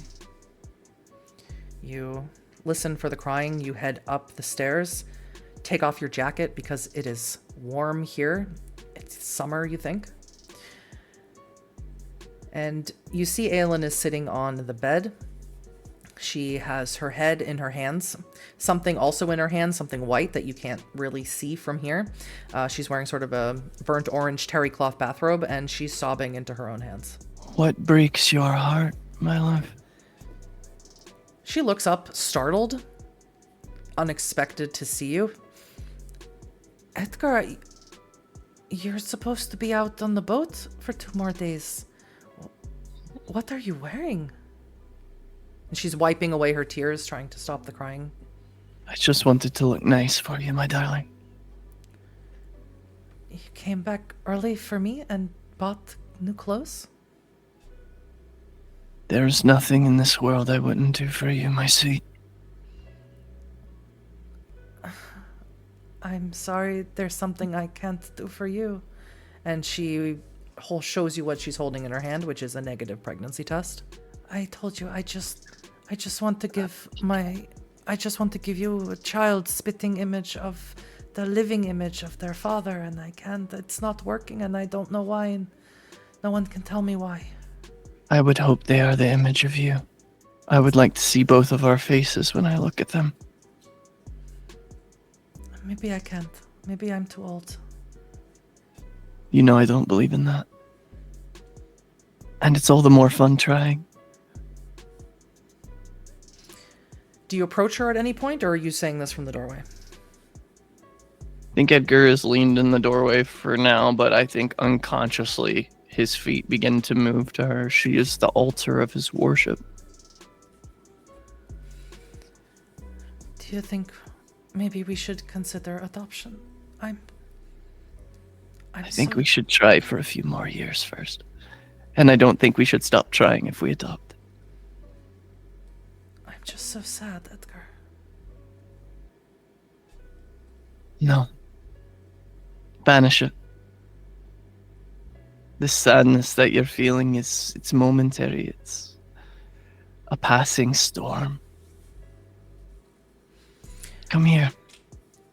Let me see your face. She stands up from the bed, and she moves closer to you to wrap her arms around you. And as she does so, she starts acting strange. She starts smelling you, smelling your neck, feeling your clothes. Her hands start rubbing against your arms. Why do you feel so... I don't know. This is so strange. Why do you feel like you're really... My God, Edgar, it feels like I haven't seen you in months. But I have. But you feel so... here. Couldn't tell you, my darling. But I am here. No.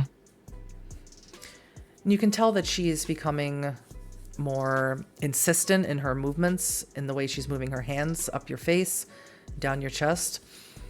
And she is encouraging to try again right now. I think Edgar will untie the terry cloth robe and shuffle it off her shoulders. You understand that there's nothing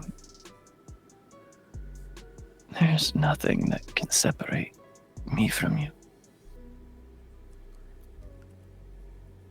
Yes, but oh, Edgar, I feel like I haven't seen you in years. It's alright. You have me now. But I have to go again soon. Then let's spend our time now. Right now. He will say to her in Farsi, all the shards of my bleeding and broken heart, though they cut your hands, you've put together. As we fade to black on that, Tullio, those 2 rolls, please. So, Huddy. There we go. Yeah.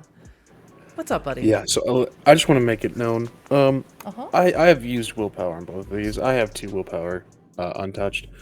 I'm just making it clear for anyone who's keeping track at home. First roll, intelligence and medicine to test the blood. 10 on another fucking messy. Did you say what again? 10? 10 on another messy. Wow. All right. Yeah, you definitely have brought enough blood, and you have enough. You forgot you had stocked your O. You know, Edgar being gone had pissed you off so much that you started doing mundane shit like stocking your stuff and reorganizing your apartment. And yeah, you well stocked on O. Perfect. I will ask Timber to clear the room. I need to perform surgery. You're going to hear some sounds. I need you to just be calm. What's the plan? I need to remove a good chunk of what has already been infected and is essentially dead at this point. Her intestines need to be cut, severed, and cleaned. Timber will be outside. Thank you. I will, as I said, you're going to hear some sounds. If you'd keep your friends at bay, that'd be most beneficial for her. If Cascada shifts, doctor on own. Understood. I will tend to my patient. And I'll hold off on getting that final roll. Timber, as you leave, you see Lorelei and this other leech walking back from the burial mounds, and you see Hardrain standing outside the cabin. You don't see the other leech. You don't see him anywhere. But you can meet up with Maria and Lorelei. What doing? Oh, You're gonna hear some weird sounds. Please keep your friends at bay. Ooh, is everything all right? Considering what you guys are here to do, I should think not. I'm gonna have to remove part of the intestine, the dead flesh, and sew it back together to make sure everything goes together as it should. I need a sterile area. or something like that. That was uncanny. Also, that tracks. Yeah. If for what it's worth, Tullio's really good at what he does. Does Doctor steal many intestines? Steal? He's not. I don't think he's stealing. I think he's just trying to save your friend. Well, you better What succeed. we're doing? Yes, please explain what you were doing. I was talking to some of the spirits of your dead here. Did it make worse? What? No. They had a request. So I'm just gonna, help you guys out, yeah. So Leech know how to remove taint. The Shadowbane taint. It's been hitting the spirits all over Berlin. Glass tube, yes. Glass tube?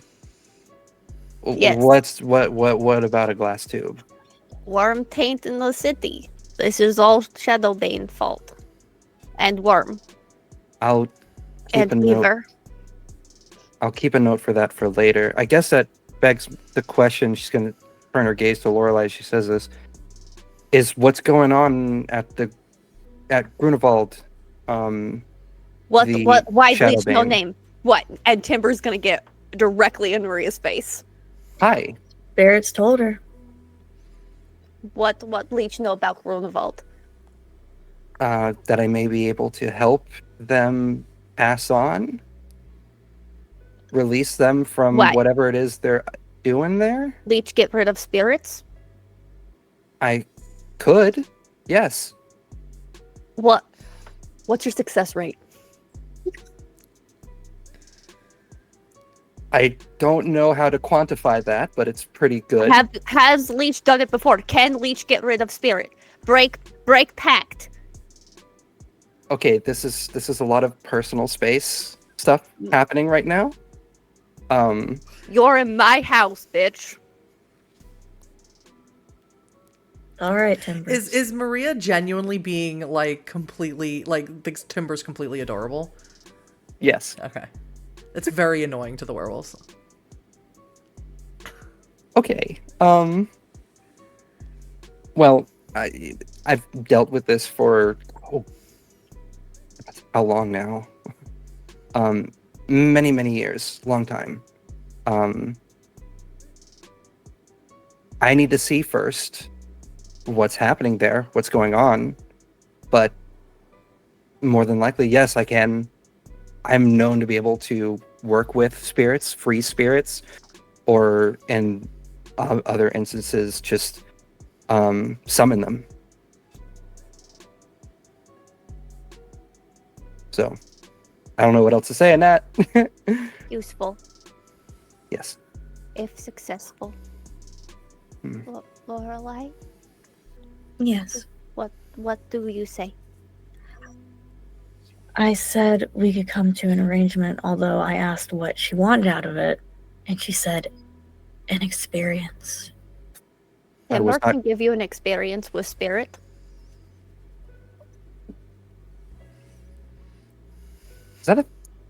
Is that a threat? I mean, I'm taking that. Like that sounds like a threat.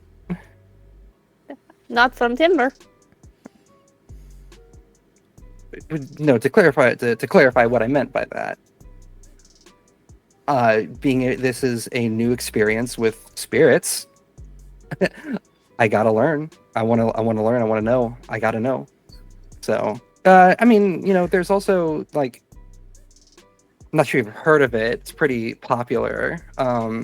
I do own and operate and run alongside my partner, Esoteric in Berlin. That's my shop. That's Timber's gonna sigh and look at Lorelei. Timber. I don't want to hear it. Of course. Have you been? Good shop. I'm glad Maybe you that. like. In fact, Lorelei, that was the shop where you found the ability to translate that diary. Just Right. Leech's diary. Timber, you notice that Hard Rain is just standing out there, and still, as you've had this conversation, you notice that third leech still is not here. Where is the nice smelling leech? Edgar? Yeah, Maria, where'd you go? Maria, you look around, you don't see Edgar either.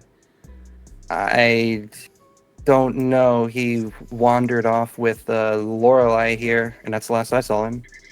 Said he needed to. Hardrain said that she wanted to talk to him, and she'll point to the cabin. Timber's Maybe he's gonna still walk up to Hard Rain. No goodbyes, just Hard Rain is just sitting on the ground. Sister, where did you take Leech?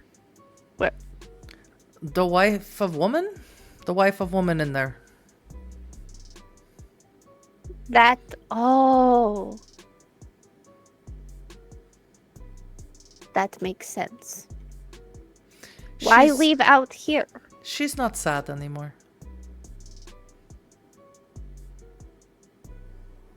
Why leave? You want to protect? You left with Leech. I bring leech to woman, and now I wait till they're done.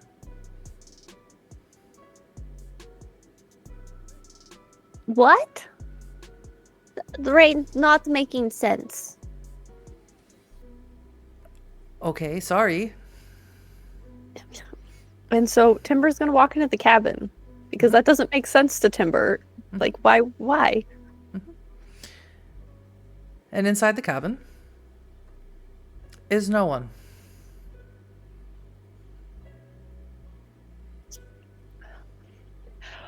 And Timber's gonna scream Lorelei.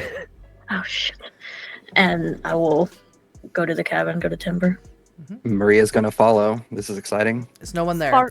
And Hard Rain doesn't seem concerned about this at all. Oh, Sparkle woman gone. Leech gone. Not Rain? There's no smell. There's no smell. What happened? They'll be back when they're done.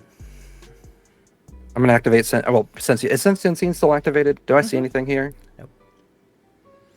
Sorry, kids. Okay. The Hecata's not going to be able to see the upper umbra. You're not a mage. Lame. The umbra is like an onion with many layers. Maria is looking at pretty much every corner of the room. Now you're wondering, this is exactly like what happened when Edgar was menacing the first time. Edgar, as you and Aelin are flesh against flesh and having this moment together, the copulation has lasted a lot longer than you expected, and you know that this is Aelin's influence, that she's keeping you there. You see the sun rapidly going down, and you're still here, and you know that you have to leave. There is a part of you that doesn't want to, and again, you know that this is the unfettered ability of Aelin, and you know that it is within her control in some regard and outside of her control in other regards, that the ability to shape the world into your own perfect image is something that even the best human alive couldn't possibly resist the allure of, the temptation of that power. And she will keep you here unless you remove yourself. Can I, in some strange sense of spirituality, not reach out for Gael, but reach out for Darius? No. Because you were never Darius. Then I will call for Gael. Silently, I assume.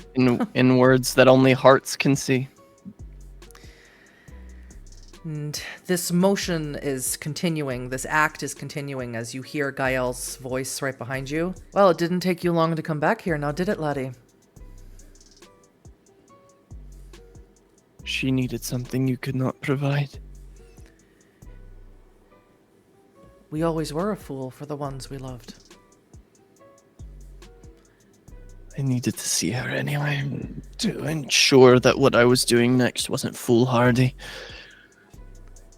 I think that you perhaps might be the most foolhardy of us all, Edgar. And yet, here you stand. Need you to tap in, brother. Gladly. And I better not see you here again until the issue is dealt with and we are whole again. Have you seen him? Darius, while you've been here, I don't know why, but my heart pains for him. It is my heart that you feel for him.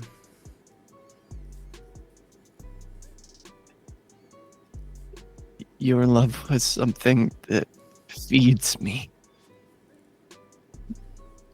I'm sorry for the distance between the two of you. Make us whole again, Edgar, and you will feel them all. And then what will I become, Gael? You will become the one who will stop it and break the cycle. Very well. As Aelin moans into your ear, Gael does tap in, as you say. And as the three of you are standing in this room, freaking out, wondering where Edgar is, suddenly Aelin and Edgar both appear. Edgar kneeling down by Aelin, his hand on her face. That was quicker than last time. Something I can help you with. The leech was gone. The sparkle woman gone.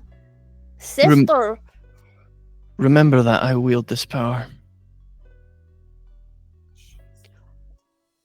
What power?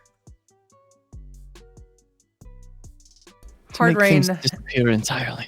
Hardrain enters back into the room and says, "The wife lies, not his power, her power." That's because she's part of the wild. Yes. She is wild spirit made flesh, worthy to protect. And Hardrain sits down next to Aelin, stares at her with a big smile on her face. So, now that we're all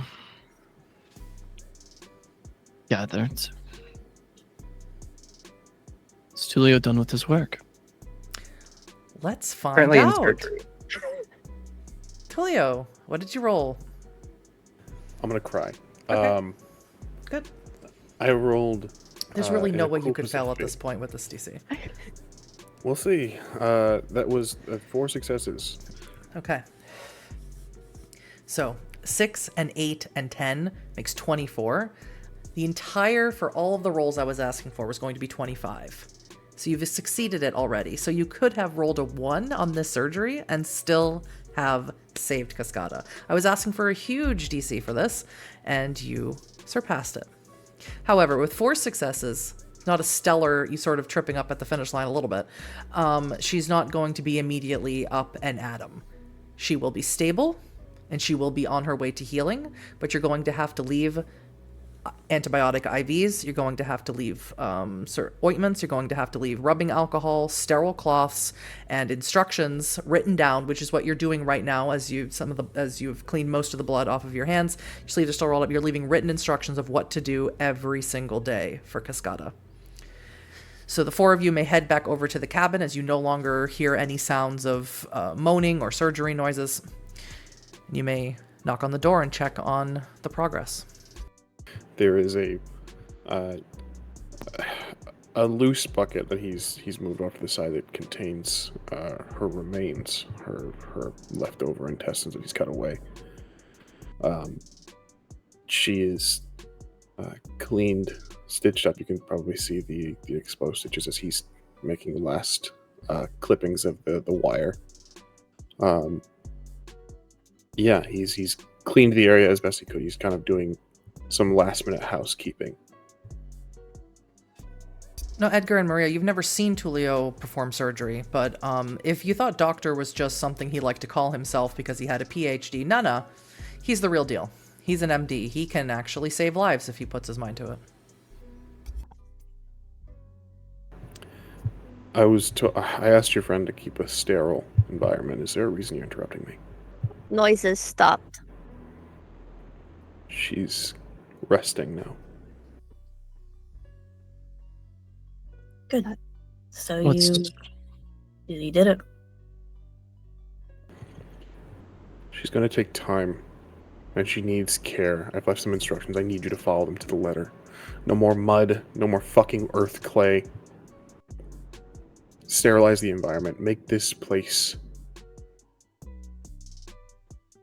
suitable for her. Timber paid attention. And her prognosis, Doctor? That in and of itself still needs to be ascertained. But she was suffering from sepsis. The methods used to attempt to heal her, I'll kind of shoot a look over to Lorelei and Timber, were inefficient and archaic, let's say. They didn't help. But as far as what exactly happened to her, what made her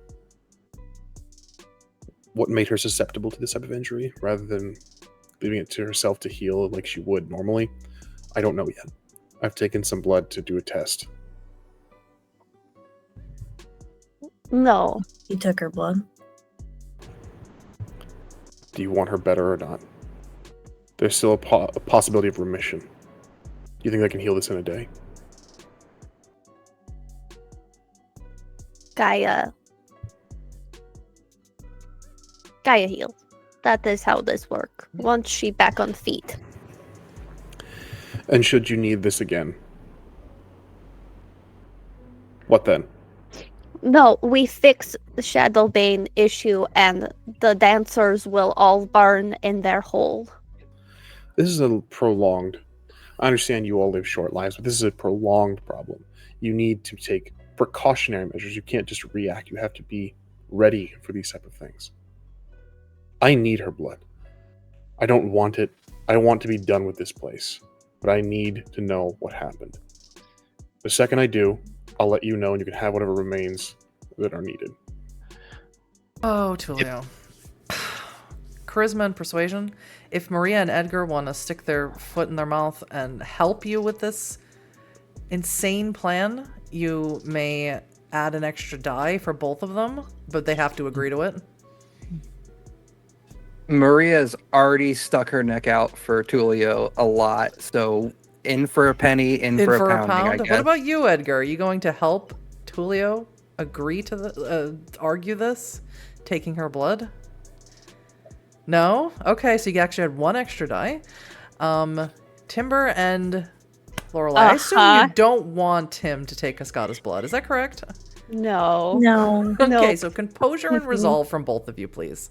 Nothing for Timber. Timber doesn't know. Timber doesn't know. He could be right. He fixed her. He did the surgery. He could be right. You don't know. You said composure and resolve? Yeah. 5 with 1 teeth. Okay.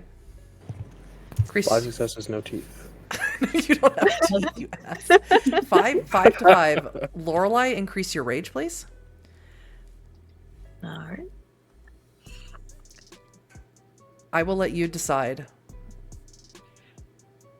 if you're going to let him take it or not. He's convincing. He did fix her. He does seem to know medicine. He seems to be a professional. I'll let Lorelei decide if she thinks that him taking her blood to test further in a different place, that's not here, because he doesn't have the equipment here, is good or not. What exactly does this test look like? What are you testing for? I want to know what changed. I want to know... I know the injury. She was clearly lacerated, but I need to know what changed, what caused the stagnation. If I can do this, it can provide you with medicine with a treatment for it. At least attempt. This is for the betterment. This is a show of good faith. If you don't want this done, by all means, take it, and I'll be done with it. But this is for you. Another experiment. Just one. What did you say? I just want to have the experience. For you, Timber, with no successes, he's very convincing. I know. So, you have... Fine, a show of good faith. But if I find out you fucked with her blood, I'm coming for you. I have... And you won't live to see another moonrise. No. We've been doing very well being cordial. There's no reason for that. My brother's a consummate professional. Could the lot of you give Lorelei and I the room, please? Again, this needs to be a sterile environment. I prefer if you all stepped out. Sure. Lorelei, is there some place that we can talk, just the two of us? Yeah. After you. I'll take him to the lake. Well, you're gonna take him to the lake yeah, this place is called Monse. You're taking him to the Moon Lake. I assume this place means something to you? Yes. And the cabins here, and the children here, and the people here. They'll mean something to you and the unconscious woman. Yeah. You've done right by my wife, and though you threatened him, done right by my brother as well. I only threatened him to make sure he didn't fuck with her blood. I don't know what vampires do besides suck it. That's funny. One good turn deserves another, in my opinion. And Edgar will reach into his jacket and pull out his checkbook and write a check for $2.5 million and put it in Lorelei's hand. Rebuild this place. Keep your children safe. Despite my condition, children are the only thing that matters. They're the future. They're what we fight for. I've heard you fight for Gaia, not for your children. Who will fight for Gaia, if not them, the next generation? Rebuild this place. Take care of yourselves. Try not to threaten my family. I will try. And there's something I need to give you as well. I was going to ask if you had any additional information about the Shadowbane before I left, but I get the feeling you're about to offer some up, so please. Reach into my bag and pull out the journal. She hands you something that is written in runic. And some sort of Nordic runes. It's a leather-bound journal. It looks extremely old. Where did you get this? It was among my stepfather's things. I always knew Tobias to be a cunt, so I guess that doesn't surprise. Did you kill him? Yeah. I'm glad then. He was a poor investment on my part. What all do you know? Your people. What do you know about the Shadowbane? It's corrupting the spirits of this city. It's corrupting the Umbra itself. You're out of your depth with the Shadowbane. Leave that for us. What I need you all to focus on, and even though it looks like you're weary of war already, is April. She's beyond us, what we can do. And it does not wound my pride a speck to say so. Do I also have personal gain from seeing her demise? To put your rests assured that we are all selfish, bloodthirsty creatures? Of course I fucking do. That's not the reason, the primary reason. At the very least, I want her gone.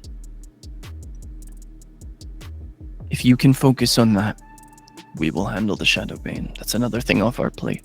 Also, any sort of chaos that you can sow in Friedrich's hand, I would appreciate. Tullio, you finish your work on Cascada. You exit out. You give Timber the explicit instructions. And Strider approaches you all. And as Edgar and Lorelei are coming back from the lake, and he says, Al will whisper into me, Lorelei, that you want to take a trip to Kudavald. I need to take these fuckers back. Owl is wise. Yeah. We could take ourselves back if we could have use of my truck. Oh, sorry. I already gave that to Yusuf. Crack Teeth Walker, whatever the fuck we called him. I can't even remember. He's torn it up for parts. Fair enough. It did have a great many custom bits on it. Strider comes up to you, Tullio, and sort of puts his hand out.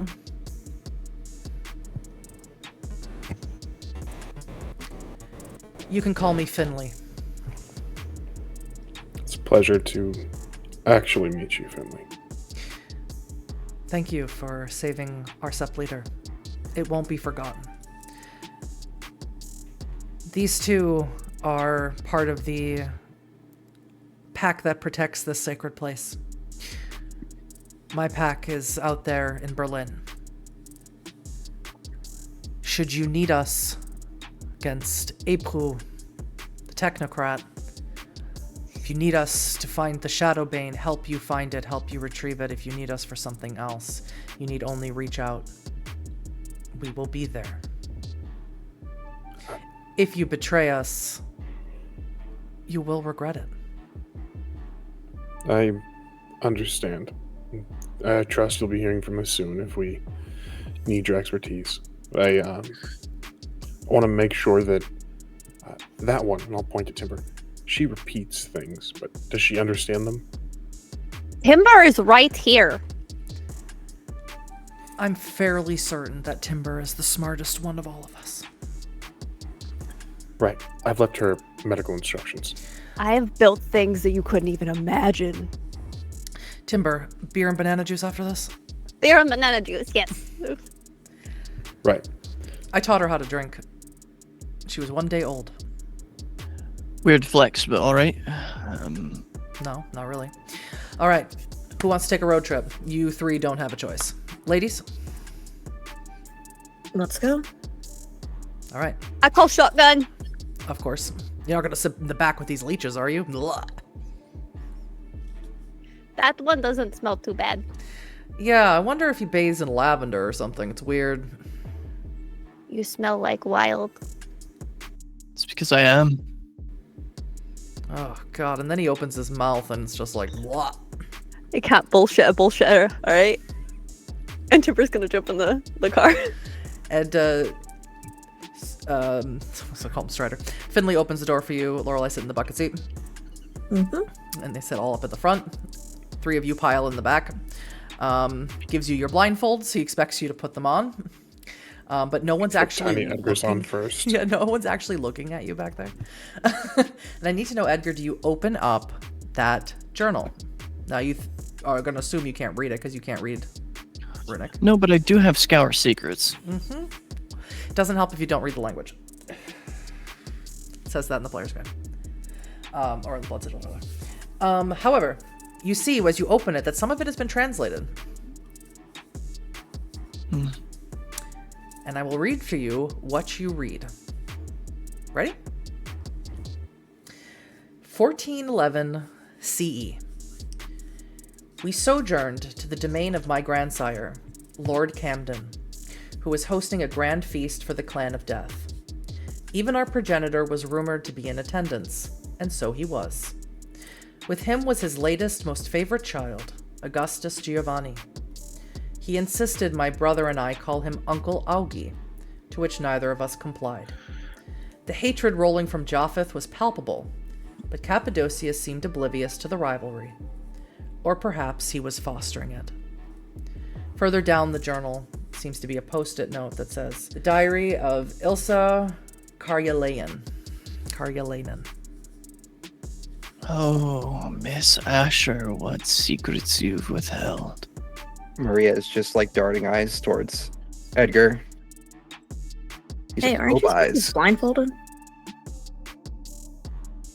I am. But if you'd like us to deal with the Shadowbane, I need to do a bit of light reading on the drive back. Fine. Can read? Some.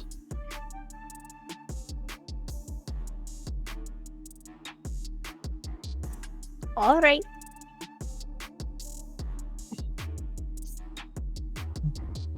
And Edgar will sit there with the journal and, furious with his knowledge-hungry flaw, stare at these runes he does not understand. As you read more of the journal, unfortunately, what has been translated has not been completely translated. But to your chagrin, or maybe to your excitement, you see the word Shadowbane. I think I'm gonna have to pay a visit to the university and have them translate the rest of it. Maria, if you lift up your blindfold and you look at it, you know that you have books to translate this. I got you on that. I have books at my shop. I can handle that. Would you mind if I borrowed them for a few nights? Sure. I appreciate that. I owe you a favor. She'll just nod and make a mental note of that. for your edification, Edgar, when you spoke to Ilsa Asher of Roger de Camden, she said, "I don't believe we've ever had the pleasure." I remember. Oh, does Edgar remember? But you were so taken aback by that pesky thing that happens when your bloodlines are in the presence of the Cappadocians that you were far too bowy and scrapey in front of her to really put your truth specialty to use at the family dinner. Oh, And now you recall sitting around that table before Olivia lost her head to a shotgun blast. The only thing that she seemed to be concerned with, of all the issues in Berlin, was the Shadowbane. Made her seem like a great ally at the time, didn't it? Indeed. As you head back to Berlin, there is a quick turn that happens, and you can tell that you're heading uphill elevation. If you were alive, your ears would probably be popping at this point. Of course, it does pop for the werewolves in the car. You're going up somewhere high. You don't know where you are, and no one decided to turn on shadow perspective. Lol. So you don't know where it is that you're going. I was shamed. But Maria, you know that you're probably going to this Quinevald place. That's what Strider said, Finley said, and of course, Lorelei. This was the place where your father died, where Hannah killed him, or you almost killed him, or you hesitated, or you gave the kill to Hannah, however you'd like to phrase it, however you feel about it personally. Of course, Timber, you were here with Marcus. Well, you saw Marcus do something horrible to these spirits. Neither of you like being here. And this course, let's not forget, this is where Sweets and Maggie died. Timber's got terrible ideas brewing in her little ragabash mind, so the closer they get, the more she stares at Maria. I put the blindfold back on, like a good person. But Tullio and Edgar, you don't know where you're going, or why you're here, or why you're going uphill. Decided to take the scenic route, Finley. I didn't say you could call me Finley. I didn't ask for your permission.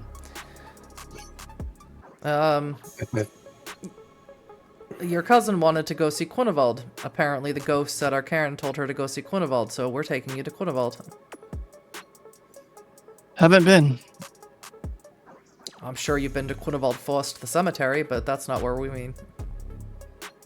No, I don't like cemeteries.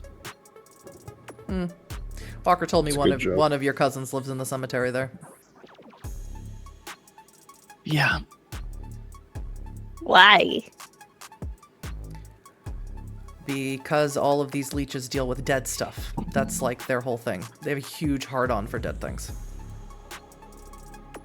Hey, you can say that again. I'm not gonna make the obvious furry joke in retort.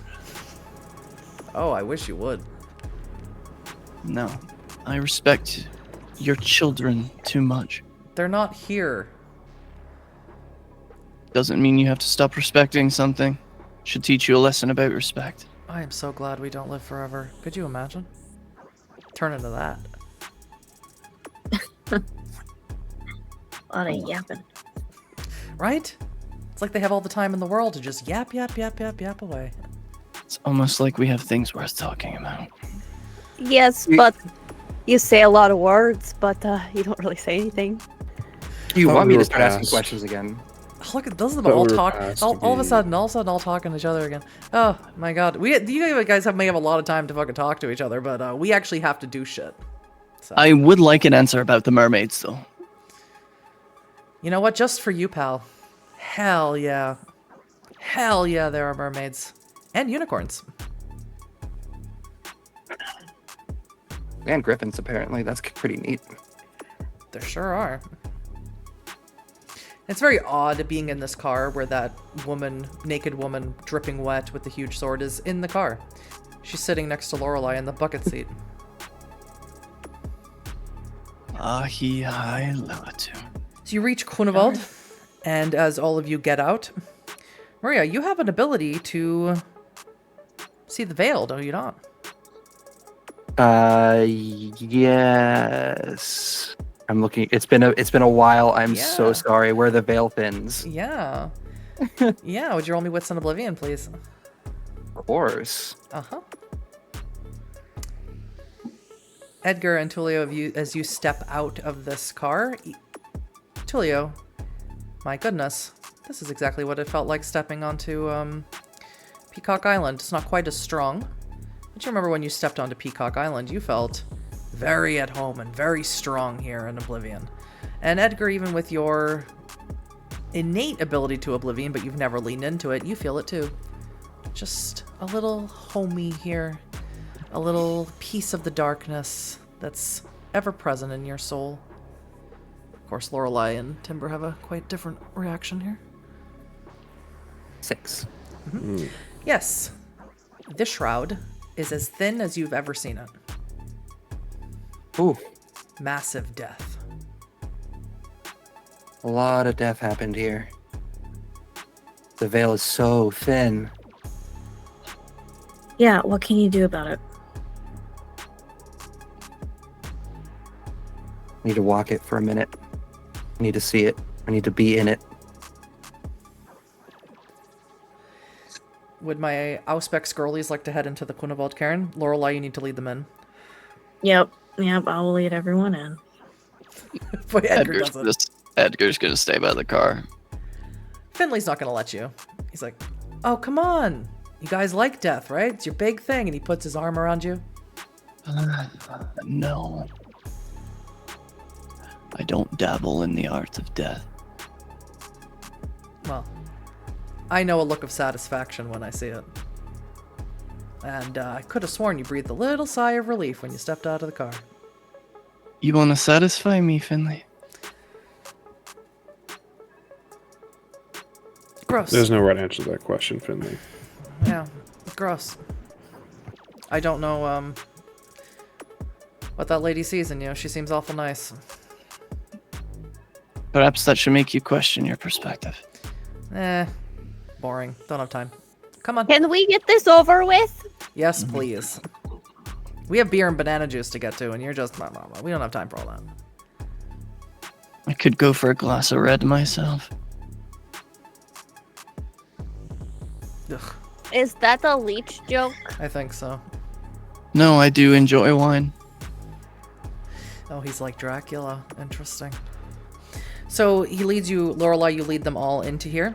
And my Auspex girlies, as soon as you enter into the cairn, you see that there is a massive amount of werewolves, spirits, fighting each other.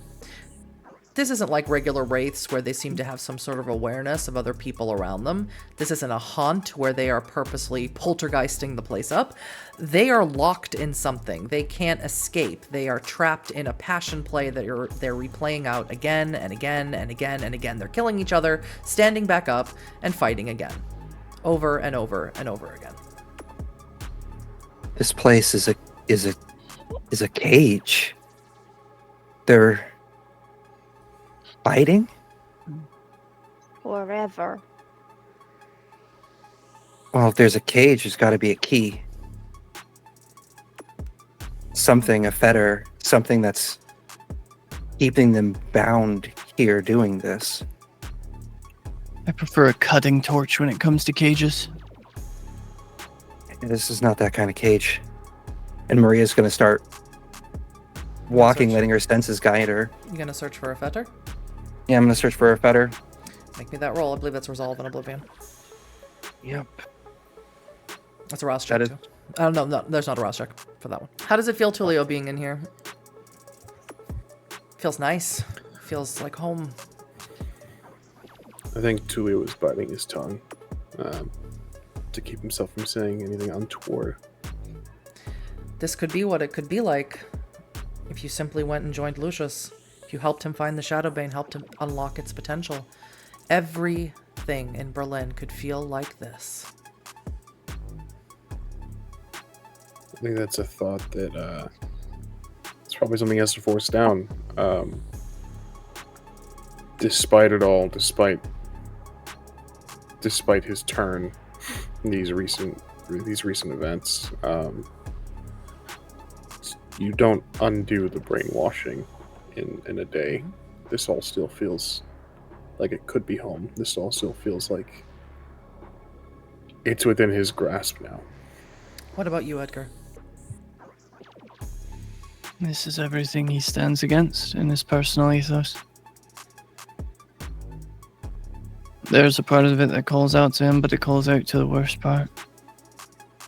And as much as he likes to believe that the greedy, self-serving nature of being kindred is the worst part, no, this is the worst part, the worshipping at the altar of death. Maria, your roll, please. I did have to spend a willpower, but 10 successes on a crit. Yes. You see that there's a massive amount of fetters here. They all glow in a simple way. They're traditional fetters. You think you could take them individually one at a time, and maybe you could free some of these spirits individually one at a time, but that would take a while, and you're not really sure what it is that's anchoring them all here in one particular place. And with 10 successes, however, you see something off in the distance. You see a broken cabin. Something in that cabin is glowing, stark and white. Yeah, I assume people are following Maria as she's walking. Maria is entranced here. Tullio seems to just be taking it in and trying to hide the fact that he is enjoying himself here. Edgar looks like he wants to crawl out of his own skin, but Maria is like she's being guided by something that none of you can see. Yeah, Timber's stalking behind Maria. Definitely, yeah, following. This cabin, there's so many fetters here. There's so many, but this cabin has something in it. I can feel it. I can feel it's strong. Of course, Lorelei and Timber, you know that this is Sweets and Maggie's old cabin. Can Leech fix it or not? I'll take Timber's hand. She squeezes it. As silly as this may sound, do I have permission to enter? Let's go. All right. Yeah, let's go. Maria will go into the cabin and start looking around. Head in through the cabin. You keep your eyes out for that bright silver light. And there's a lot of rubble here. This place has been completely almost torn down by just the overgrowth reclaiming the land, so to speak, or the land reclaiming it. So you dig through some rubble, and eventually you come across what's causing the light. It's a crown. It's a jagged silver crown. It's eking with these black tendrils here. Oh. Can any of you see this? The tendrils, the black tendrils coming out of this thing? And she's going to kneel at it and attempt to touch it. I'll activate penumbral senses. Mm-hmm. You can make me a wits and awareness and add your dots in wisdom. However, this is going to be this is hard for you. You spent a lot of time with Sweets, Timber. If you make me an intelligence and awareness, which is also a hard roll for you, I don't know if you'll know what this is. 4, 5. Harder with you, Lorelei, with that roll. No, you can see you think you can see a faint glowing to it when you activate your penumbral senses, but this isn't for you. This is lower umbral stuff, and you can't quite piece together. 4 successes though, Timber. You remember one time, it wasn't Sweets, it was Marcus talking, that his mother had something that made her special. It belonged to her bloodline. It passed down from generation to generation. It belonged to his grandfather, who he called Annihilator. It was a crown of the Silverfang tribe. It was a symbol of a royal house of Silverfangs, born to rule, part of their aristocracy. Maggie never wore it herself, but you know that Annihilator did.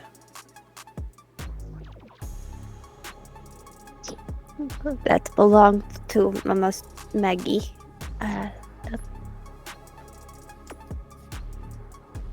She's gone. I'm sorry for your loss, but this seems to be... Can I deduce that this is probably the anchor item? Yes. And This it's is- connected to some spirit. Falcon. Do I see any trace of the falcon spirit around here? It's a tribal heirloom. Can you do what you need to do here, Maria? This might take me a moment. And she's going to pick up the crown very gently, very carefully. With it in her hands, what does it feel like? Feels like it's attached to a spirit. Feels like there is a spirit, an angry, vengeful, corrupted spirit that is keeping, that wherever this anchor happens to be, is keeping these other spirits locked in. So feasibly, even just taking this out of Grunewald would free them.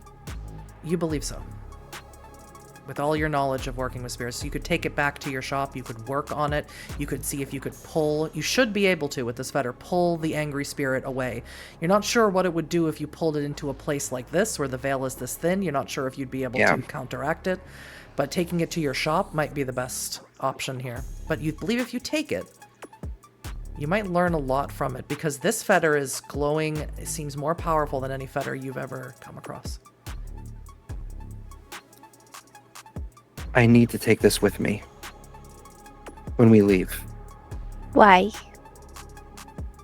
A very angry spirit is bound to this, connected to this. It's what's anchoring everything else here. I have the tools necessary to pull that spirit and confront it at my shop, but not here, not where the veil is this thin. I can't promise something worse might happen here if I do.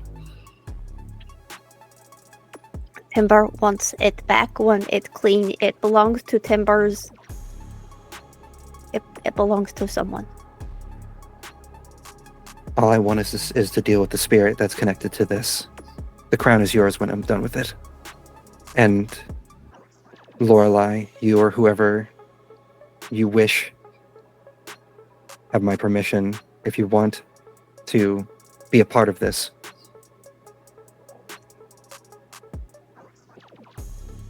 You're taking it back then? I have to take it from here. It can't be here.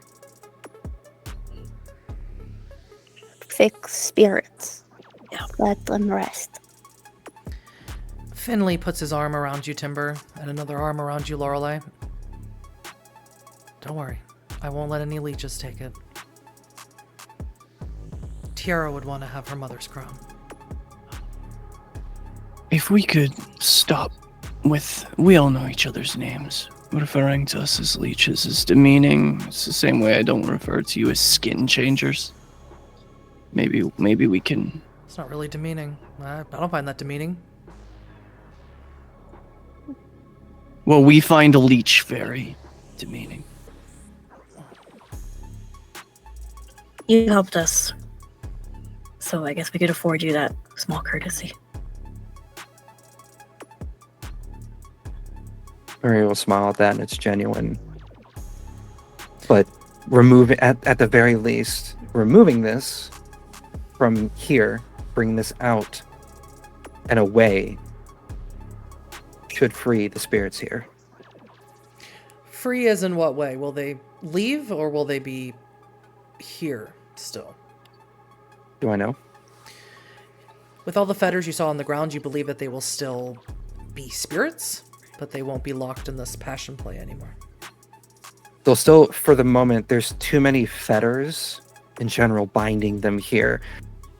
We could, one by one, release them, but that would take a lot of time, and that is your decision to make, not mine.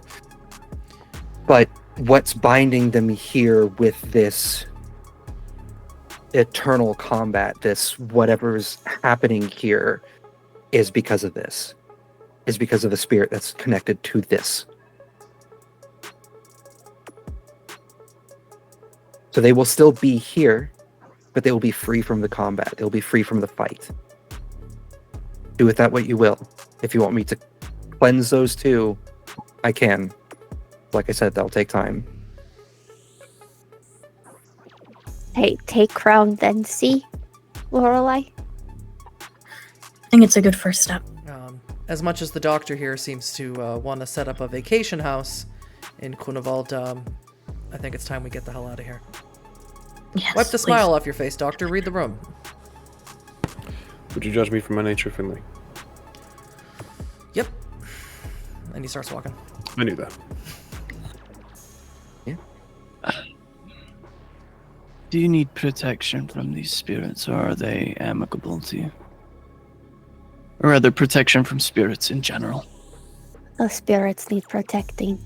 That was I will- overstepped. Apologies, Lorelei. I did. Sorry. No, you're fine, Timber. You don't have to apologize. I'll make this offer once and once only. I have the ability to ward against spirits. And Finley rolls his eyes as he gets into the driver's seat, and of course you can see the werewolves looking exasperated. Look, death guy, we're not afraid of ghosts, right? We ain't afraid of no ghosts, right? Remember that movie? We don't want to... Yes. On TV. We Leave our don't trash. want a protection. We want to protect them. These were our friends, our family. And there are not spirits that are adversarial to you. Not people spirits, no. And I'm sorry, I don't think you got the juice for umbral spirits. Call it a hunch. Spirits are spirits for the terms of our wards. No, that is stupid. And you see the owl on Finley's shoulder, and the griffin and the gorgon all turn to you as you get into the car and smirk at you. Gorgon even covers her mouth as if she is laughing.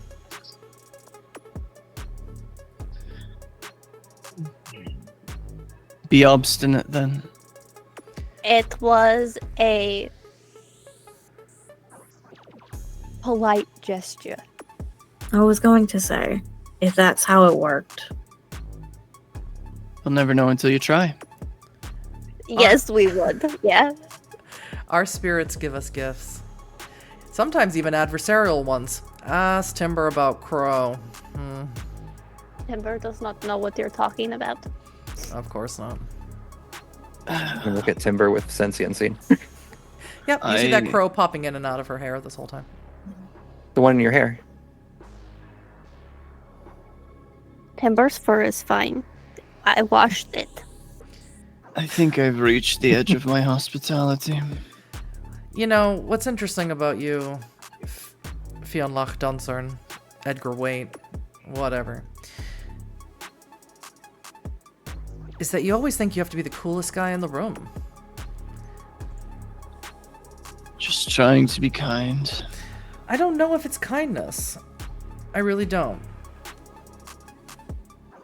But if you really want to know, if you really want to understand us, act like it. Not everything has to be transactional. Kindness comes with no price. Yes, and coming and telling people that you don't know how to fix problems that they have that you've never had is Yes, I'm a bit sure. stupid. You can. I am sure that the 2.5 million that I just wrote a check for was somehow self-motivated. I'm pretty sure that there is no... And, like, Finley's just bangs his head against the steering wheel as he drives. I am pretty sure there's no bank in Berlin that would cash that check out for $2.5 million for one of us. Half of us don't even have birth certificates. Get your walker on it. He'll be able to cash it. I'll make sure. Yeah, maybe you didn't hear him when he said that he can't use a whole bunch of juice because the technocrats are coming. But he can't use a whole bunch of juice because the technocrats are coming. Does it work better when I say it? You're going to have to put yourself at risk with the technocrats if you want to rebuild that, please. Finley holds out his hand to you, Lorelei, in the bucket seat, and he says, Miss Savage Wind, could I have that check? Sure. And he tosses it back behind him. If you really cared, Edgar, bring us cash. If you really cared, bring us food stores. If you really cared, put that $2.5 million into a charity that would actually provide for the green spaces of the world. Hell, put it into a charity that helps disaster relief, that put into lobbyists that will stop people from fucking destroying the earth. How about that? Stopping war. Stopping it all. Don't give it to us. We're fine. Give it to people like Magic Doctor. Yes, I do all give of it to those people things. like the Doctors Without Borders. Fuck. I do all of those things. Great. Edgar, we've reached the conclusion. We've reached the impasse. We're not going to be able to change their minds. I see that. If you want to care, Edgar, then care. Be genuine. Caring doesn't come with a monetary value.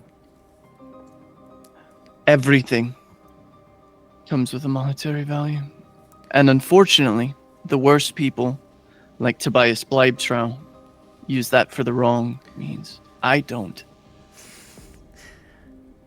A worm by any other name. Still smells like lavender. So weird. It's because I'm better than you, Finley.